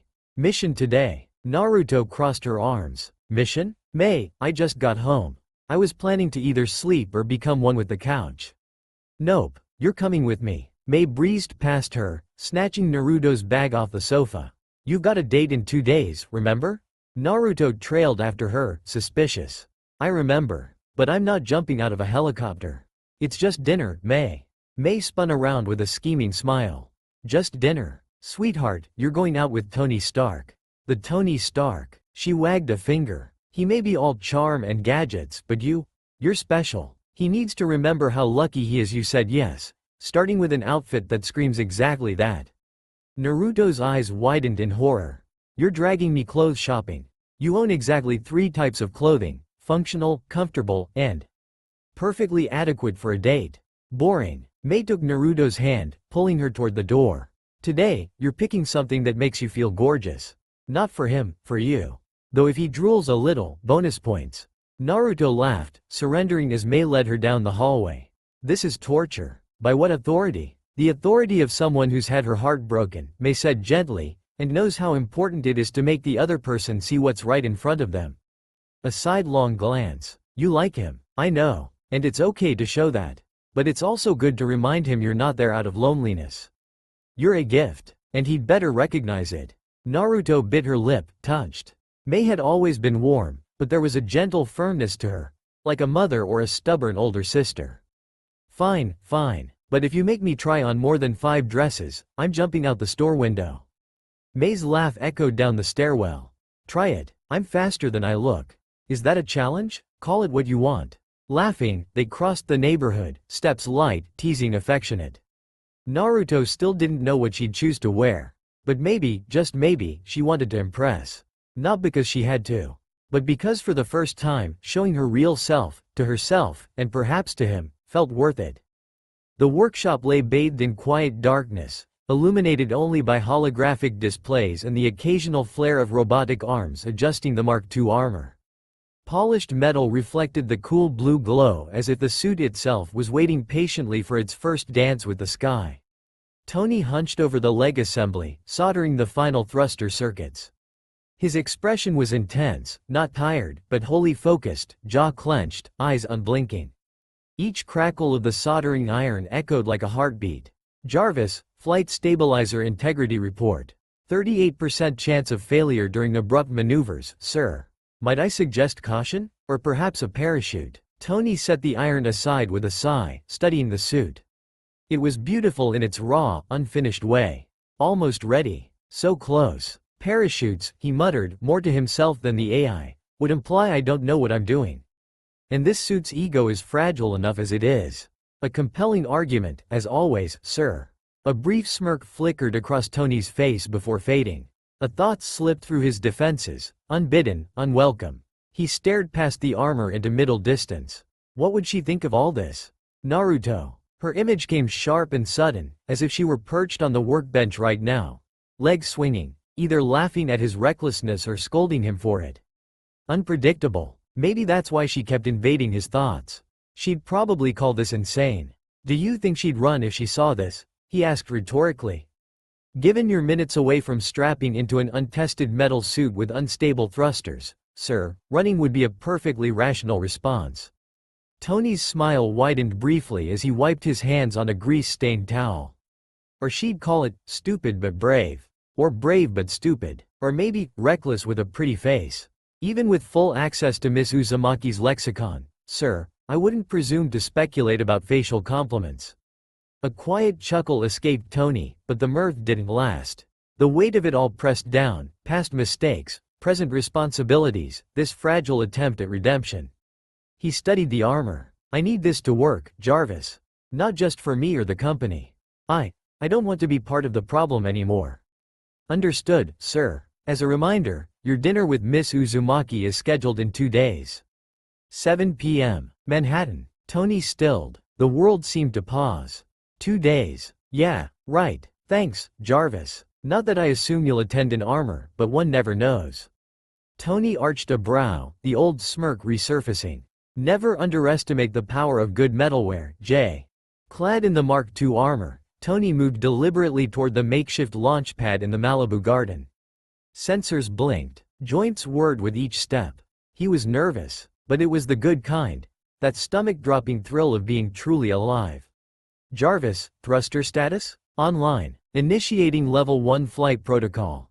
Recommend maintaining altitude below 5 meters, sir. No promises. He bent his knees and pushed. It was like being catapulted in slow motion. For one weightless second, he hovered. Gravity itself seemed to hesitate. I'm flying, he laughed, breathless. Would you look at that? I'm flying. Hovering, sir. Flight implies direction and control. Such a buzzkill. Jay let me have this. She'd never believe this. Or maybe she'd believe it too easily. The thought flashed through him, her sitting cross-legged on the grass, watching with that mix of curiosity and concern. He wanted her to see this. Wanted to dazzle her. Tony cranked the power. Take me higher, big guy. The suit surged. Too fast. Alarms blared. Jarvis? Ice accumulation detected. Suit integrity failing. Thrust loss in 3, 2. No. Silence. Then, falling. Tony flailed, instincts screaming for control that didn't exist.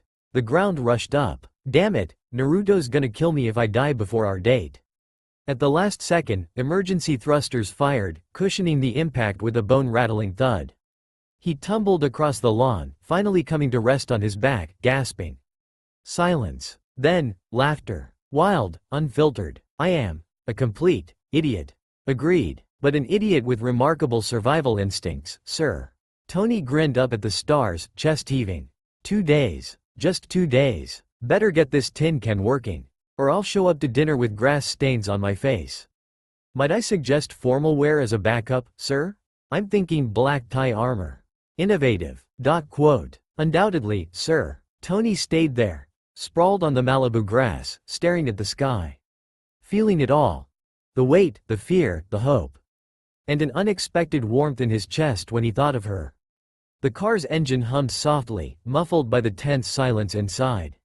Tony adjusted his cufflinks for the 3rd time in 10 minutes, his leg bouncing with poorly concealed anxiety. It's just dinner, he muttered, as if convincing himself. Normal dinner. With a beautiful, extraordinary woman. No big deal. Happy, eyes on the road, shot him a glance. If you're trying to act calm, you're failing spectacularly. Tony huffed, crossing and uncrossing his arms. Do I look nervous? You're acting like it's a job interview.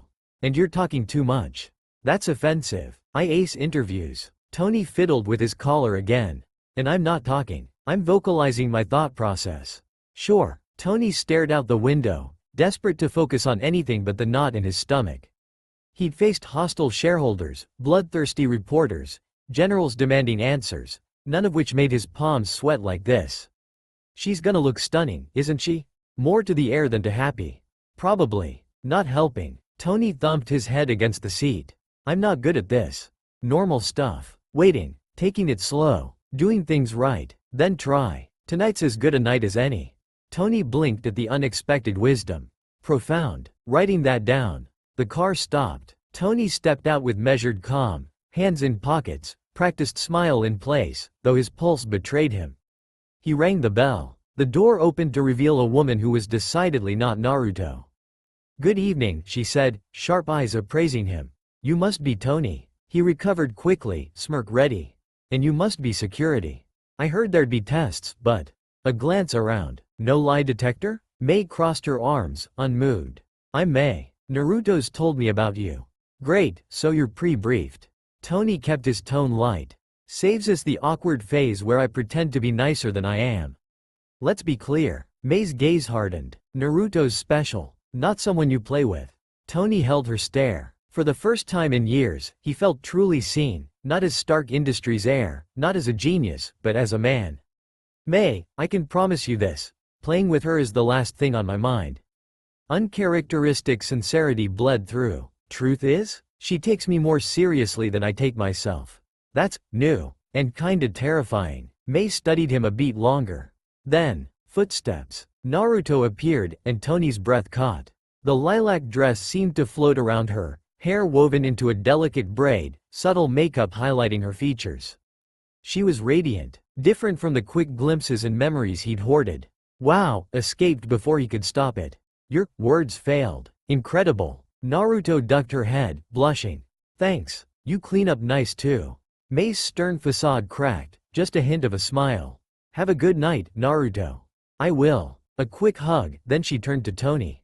He offered his arm. She took it. As they walked to the car, Tony was uncharacteristically quiet.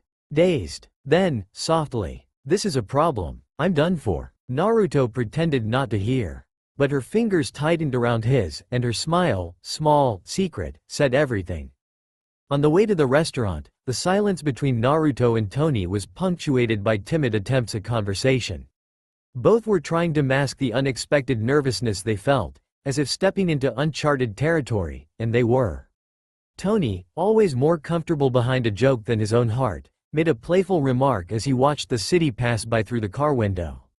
Did you know people blink, on average, 20 times a minute? I'm starting to think you've blinked half that since getting in the car. Should I be worried? Naruto let out a small laugh, glancing down at her hands resting in her lap. I just didn't think I'd be this nervous. It's just dinner, right? Just dinner, he repeated with a crooked smile. With the most charismatic and modest man on the West Coast. Modest, sure, she laughed, rolling her eyes lightly, though the flush on her cheeks betrayed her words. From the front seat, Happy watched everything in the rearview mirror. Though his face remained as stoic as ever, the scene was so unusual that he nearly raised an eyebrow. He'd never seen Tony act so human. The blush on Naruto's face only began to fade when the car finally stopped in front of the restaurant. Tony stepped out first and offered her his hand with an almost improvised, yet genuine, elegance. Hope you're hungry. I picked somewhere special. I trust your taste, she replied, taking his hand. Tony led her into a charming Indian restaurant, its soft lighting and rich aromas filling the air. They were guided to a reserved table in a quiet corner, with a modest but lovely view of the dining room. I've never had Indian food before, Naruto admitted, flipping through the menu with curiosity. Tony raised a brow in mock indignation. What? That's sacrilege. Don't worry, I'm here to save your soul. Or at least your taste buds. Let me handle the order. Naruto laughed more freely, the earlier tension slowly dissipating. Alright, I'll trust you, for now. Soon, they were swept up in the restaurant's cozy atmosphere, the soft background music, the easy flow of conversation. At one point, between sips of lemon water and jokes about killer peppers, Naruto mentioned casually. You know, this is my first real date. Tony blinked, surprised. He set his glass down more carefully than necessary. Wait, you're serious? She nodded, a little shy but without hesitation. Yeah, my friends have known me since I was a brat, so there was never that spark, you know?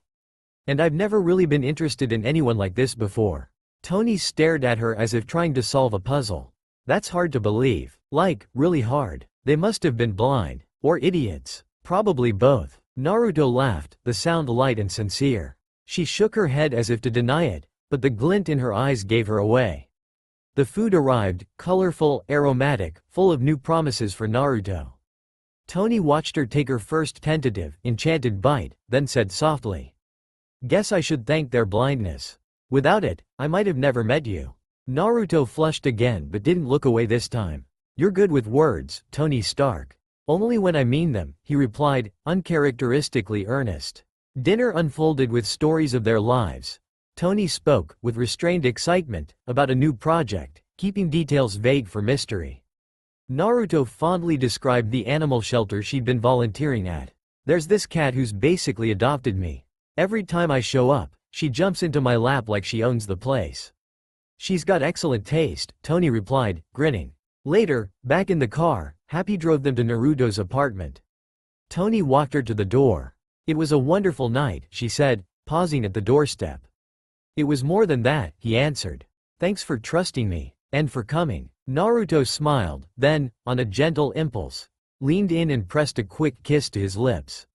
A shy peck, but one that spoke volumes. Tony froze, blinking slowly, as if his brain needed to reboot after an unexpected system error. Good night, Tony, she murmured with a soft smile before slipping inside. He stood there for a few seconds, staring at the closed door with a dorky grin. When he finally returned to the car, Happy gave him a skeptical frown. Everything all right? Better than all right, Tony said, collapsing into his seat with a smile so wide it hurt. Happy just sighed and started the car, muttering something unintelligible about grown adults acting lovesick. The night was thick, heavy clouds smothering the moon. The air reeked of mold and burnt oil, undercut by something fouler, the kind of stench that only existed where humanity had failed catastrophically. Naruto moved with heightened senses, her chest tight. The quiet fury burning inside her was cold, controlled, but very much alive. She hated missions like this. Hated what they implied about the worst of human nature. And that was exactly why she didn't hesitate. 2 armed men guarded the side entrance. She descended on them like a living shadow. The first was disarmed with a kick to his wrist, followed by a strike to the jaw that dropped him instantly. The other tried to run, but she swept his legs out from under him, her boot slamming between his shoulder blades hard enough to knock the air from his lungs. Monsters, she muttered under her breath, eyes glacial. Her phone buzzed. She stepped away from the unconscious bodies and checked it. Greater than Tony. Critical update. Just discovered pineapple in curry is an abomination. Needed to share this outrage with someone who'd understand. She almost laughed, a sharp, stifled sound, as she typed back. Less than Naruto. Pineapple in curry? That's an international crime. The UN should issue a statement. She pocketed the phone, her smile fading as fast as it came. Back to the mission. Location. Malibu Workshop 1914, local time. Tony, sweaty and smeared with grease, adjusted the hydraulic linkage on the Mark II's left leg. Jarvis observed with his usual patience. The thermal transition joints are still overheating. Shall I recalibrate? Can you work some magic and stop me from thinking about her for 5 minutes instead?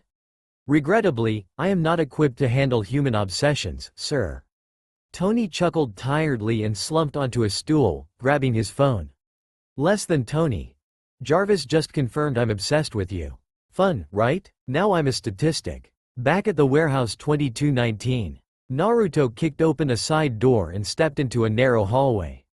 A man charged at her with a knife. She sidestepped in a fluid spin, grabbing his arm mid-motion and wrenching it with brutal efficiency. His scream echoed down the corridor before a strike to his neck silenced him. She barely had time to catch her breath before hearing muffled, childlike voices. She followed the sound to a locked door. One kick shattered it, revealing a grimy room lit by a single hanging bulb. 3 children, 2 girls and a boy, huddled in a corner. It's okay, she said, kneeling. You're safe now. One of the girls, no older than 6, stared up with wide eyes. Silent tears streaked her face. Is it gonna hurt? She whispered. Naruto's chest tightened. No, never again, I promise. She held out a hand, voice softening. I'm getting you out of here. But I need you to be brave for just a little longer, okay? The girl hesitated, then took her hand. She led the children to a prepped van stocked with blankets and water. Before leaving, she turned back toward the warehouse. Her phone buzzed again. Greater than Tony. Did you know you're like a glitch in my OS? Can't focus with you stuck in my head. Jarvis is concerned. Almost booked me a therapist. Naruto grinned for the first time that night, her reply effortless. Less than Naruto. Tell him I can be an update. Newer version, more charming. Malibu 1929. Tony barked a genuine laugh, his phone dangling from his fingers. Charming update. I like that. New Jersey 2235. Naruto ensured the local authorities, tipped off anonymously, had received the alert. Sirens wailed in the distance. She lingered in the shadows of an alley, watching as a police van arrived to collect the children. Only when the cops stepped forward cautiously did she allow herself to retreat. Her phone buzzed one last time. Greater than Tony. Promise you'll tell me if you're ever sad, angry, or just tired. I suck at this, but I'd want to try. She froze in the dark alley, eyes prickling. Typed carefully. Less than Naruto. If I promise, will you promise not to bolt if I show up on your balcony looking like I've carried the world on my back? Greater than Tony. Promise. But only if you let me help carry it. Naruto smiled, truly smiled, for the first time that night. Location. S.H.I.E.L.D. briefing room, night. The room was bathed in low light, illuminated only by holographic screens and the stark beam over documents strewn across the table. Silence hung thick, broken only by the hum of the ventilation system. Nick Fury stood like a solid shadow before the table, staring at the projected images, Unconscious bodies, demolished warehouses, rescued children. He didn't blink. He didn't need to. Anger kept his eye wide open, burning with accumulated frustration. "You got to be kidding me." His voice was low, dangerous. "Tell me this is a bad joke. That there's a hidden camera somewhere and you're all laughing at me outside." Clint Barton exhaled slowly, weary, and leaned back in his chair, arms crossed. The exhaustion in his eyes wasn't physical. It was the kind that came from chasing a ghost for too long. "Wish I could, director." His voice was flat. "But no. She's a black hole in a mask. The few who know anything would rather jump off a building than talk." Natasha, beside him, kept her posture flawless, but tension coiled in her jaw. "I approached the senator personally. Her tone was steel. Played every card I had. He looked me in the eye and said one thing: she saved my daughter. Then shut down completely. Like he was protecting a damn saint. This cartel had one of the tightest networks we've ever seen," Maria Hill added, sliding a report page forward. 3 security layers, armed guards, signal jammers, rotating codes. It was a fortress. She tapped an underlined section. Yet every witness account is clear. Kitsune went in alone. No one saw her arrive. No one saw her leave. Just the aftermath. Bodies, wreckage, and the kids, alive. "Most traffickers are in critical condition," Clint said, voice hollow. "Multiple fractures, internal bleeding. Some still can't speak." A pause. Then, with icy quiet, "Good." Fury held his gaze for a beat but didn't comment. Natasha cleared her throat lightly and continued. "During that senator's op, surveillance noted she spent significant time with his daughter. Protective, almost affectionate. That's when Fury snapped. His fist slammed the table, scattering papers and knocking over Hill's coffee mug. Affectionate. That's your takeaway? After over a year of investigations, the goddamn most advanced counterintelligence agency on Earth hands me a report saying she likes kids." Silence locked into place like a vault door. Barton looked away. Hill pressed her lips thin. Romanoff held Fury's glare but didn't flinch. Fury paced around the table, footsteps heavy and rhythmic as war drums. No origin, no nationality, no photos, no DNA, not a drop of blood or sweat. Nothing, not a shadow. We're being played, watched, tested like lab rats. And the worst part? She knows it, laughing in our faces. He turned, drilling into each of them. "I don't want theories. I don't want senators with polite smiles. I want facts. Who is Kitsune? Where'd she come from? Why is she playing vigilante, and for who?" He stabbed a finger at the hologram. "If she decides S.H.I.E.L.D's the next problem to fix, there won't be a story left to tell." Hill shut the folder, her expression grim. "Double efforts? Triple them. Burn every contact. Dirty favors, surveillance, infiltration. I don't care. Bring me something concrete." Fury's eye narrowed. "Before she turns us into her next punchline." The trio nodded. As they filed out, Fury remained, staring at the last image captured from the scene. A wall gouged with deep slashes, like claws. His jaw locked. "Where the hell are you hiding, Kitsune?" The apartment was silent, its coziness only skin deep. The city's faint lights barely pierced the windows, and the muffled sounds of the street felt distant, like they belonged to another world. Naruto stepped inside unhurriedly, closing the door with a soft thud. She stayed there for a moment, forehead pressed against the wood, eyes shut. She felt hollow, not of chakra, but of something that had once felt solid inside her, now shattered. The mission was over. Objective complete. The children were safe. The perpetrators dead or clinging to life. What ate at her was how it happened. She forced herself to walk to the center of the room, shrugged off her coat and let it drop to the floor, uncaring. Her steps carried her to the couch like each movement weighed too much. She sat, dragged her hands down her face, and exhaled a shaky breath. No regrets. She didn't mourn what she'd done to those men, not for a second. She remembered the stench of the place, the terror in the children's eyes, the chains, the muffled screams. Every punch, every strike, every broken bone had been deserved. But what hurt was her own reaction.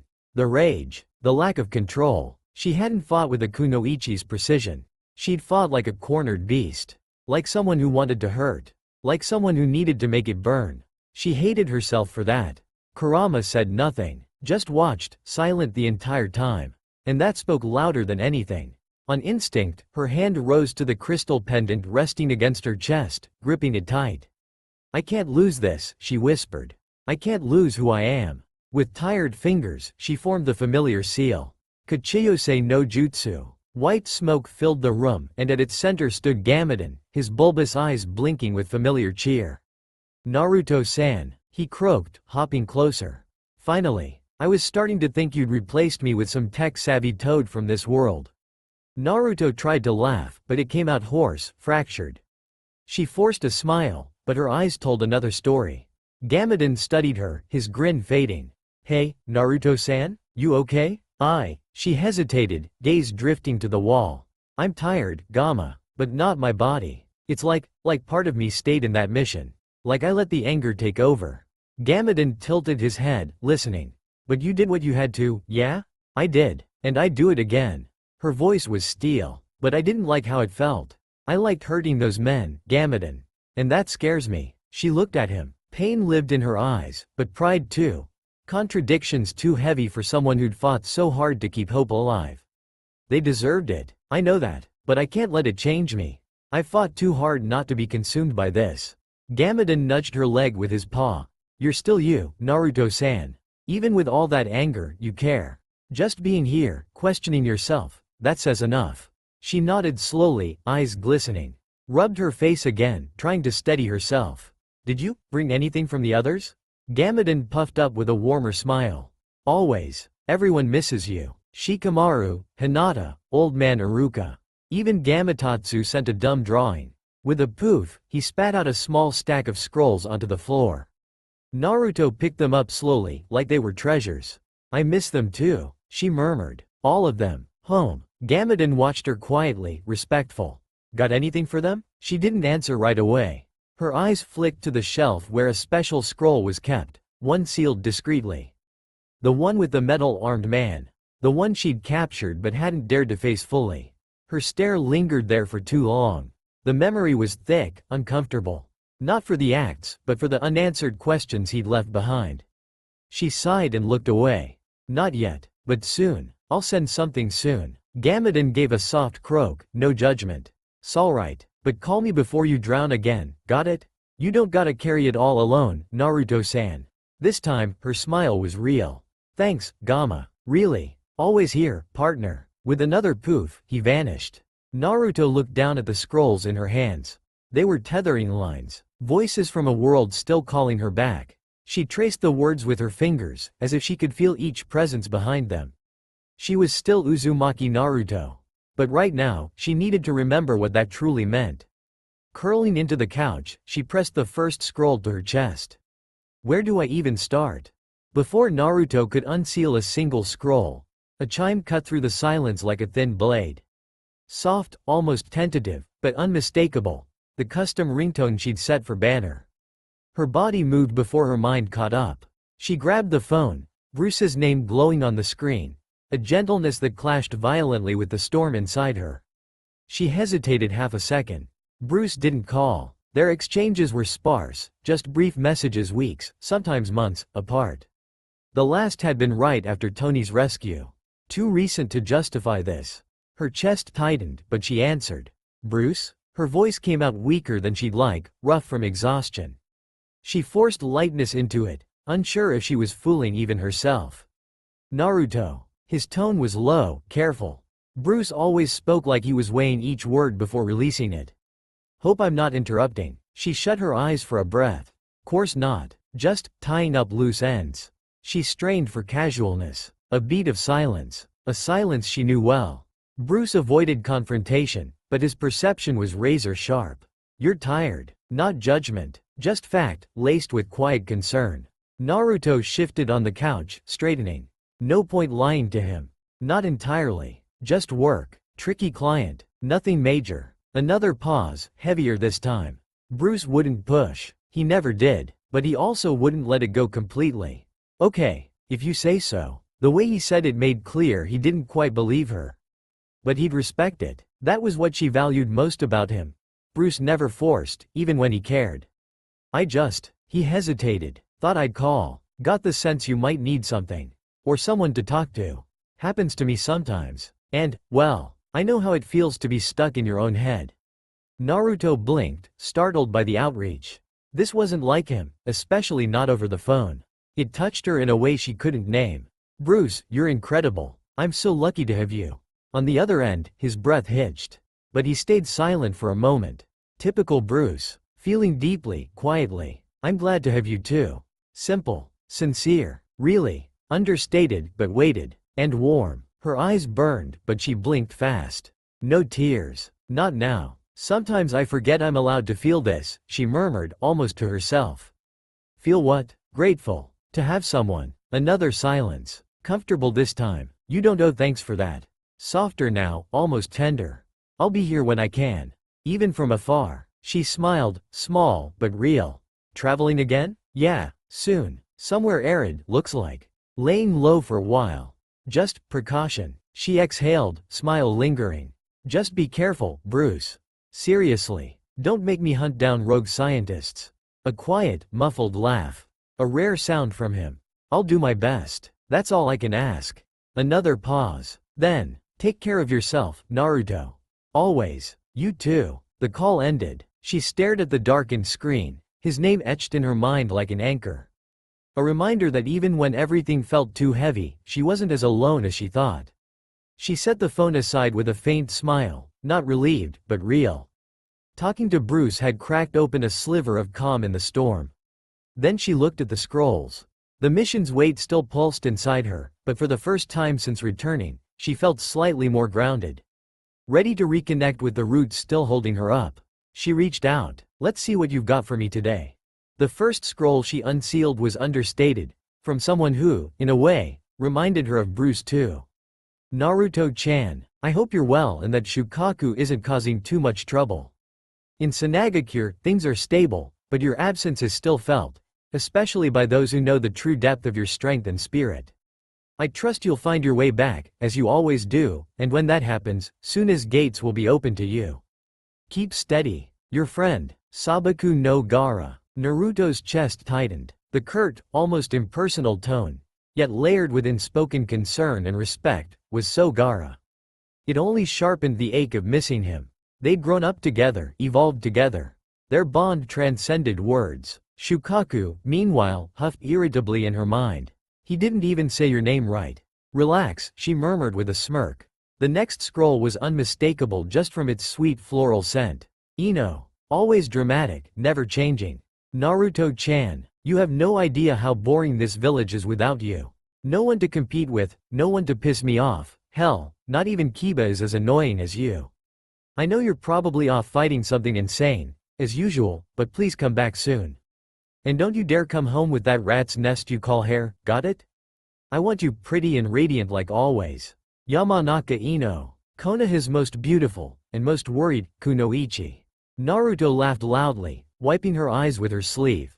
The theatrics hid genuine affection, classic Ino. The kind of friend who'd pick fights just to hug you after. Like sunshine in human form. Next, a heavier scroll. Firm handwriting, a medical seal.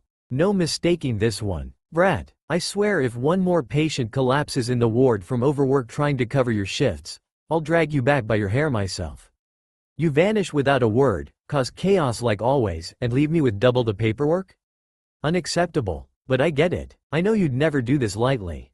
Just be careful. Please. I worry. Senju Tsunade. Still your Hokage. Naruto bit her lip to keep from laughing and crying.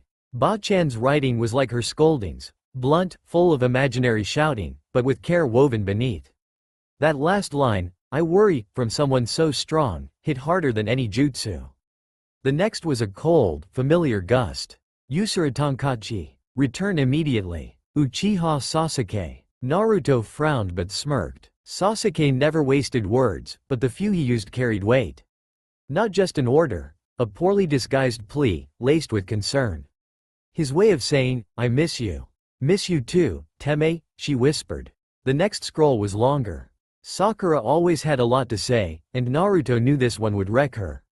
Naruto-chan, every day, I catch myself staring at the village gates. Waiting for you to burst in with that idiot grin.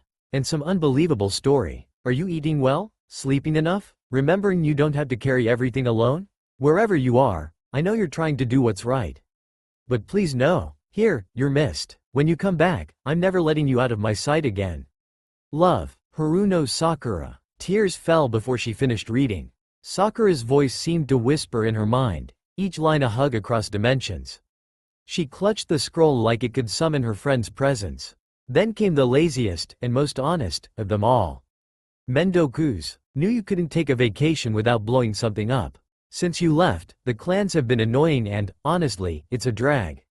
But more than that, I miss you. Shikadai asks about you sometimes. He doesn't quite get what a godmother is, but insists on learning loud jutsu like you.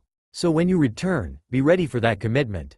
Stay alive. Nara Shikamaru. Naruto smiled through tears. That resigned tone was so him it was comforting. But the bit about Shikadai? That struck deep. She'd left roots. She mattered. With trembling hands, she unsealed the last scroll. Naru-chan, leading the village without you isn't easy. Your loud laugh used to echo down the halls and make even the elders flinch. You've always been my biggest headache and pride. Wherever you are, I know you're doing good. Don't rush back, but don't lose yourself either. Minato and Kushina would be as proud of you as I am. We'll be here when you return.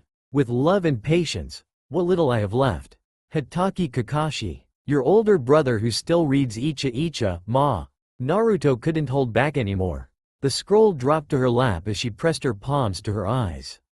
The mention of her parents, Kakashi's quiet pride, it was like hearing his voice across time and space. For minutes, she sat there, surrounded by words that were more than ink, they were bonds. Bonds that reminded her who she was, where she came from, and where she needed to return.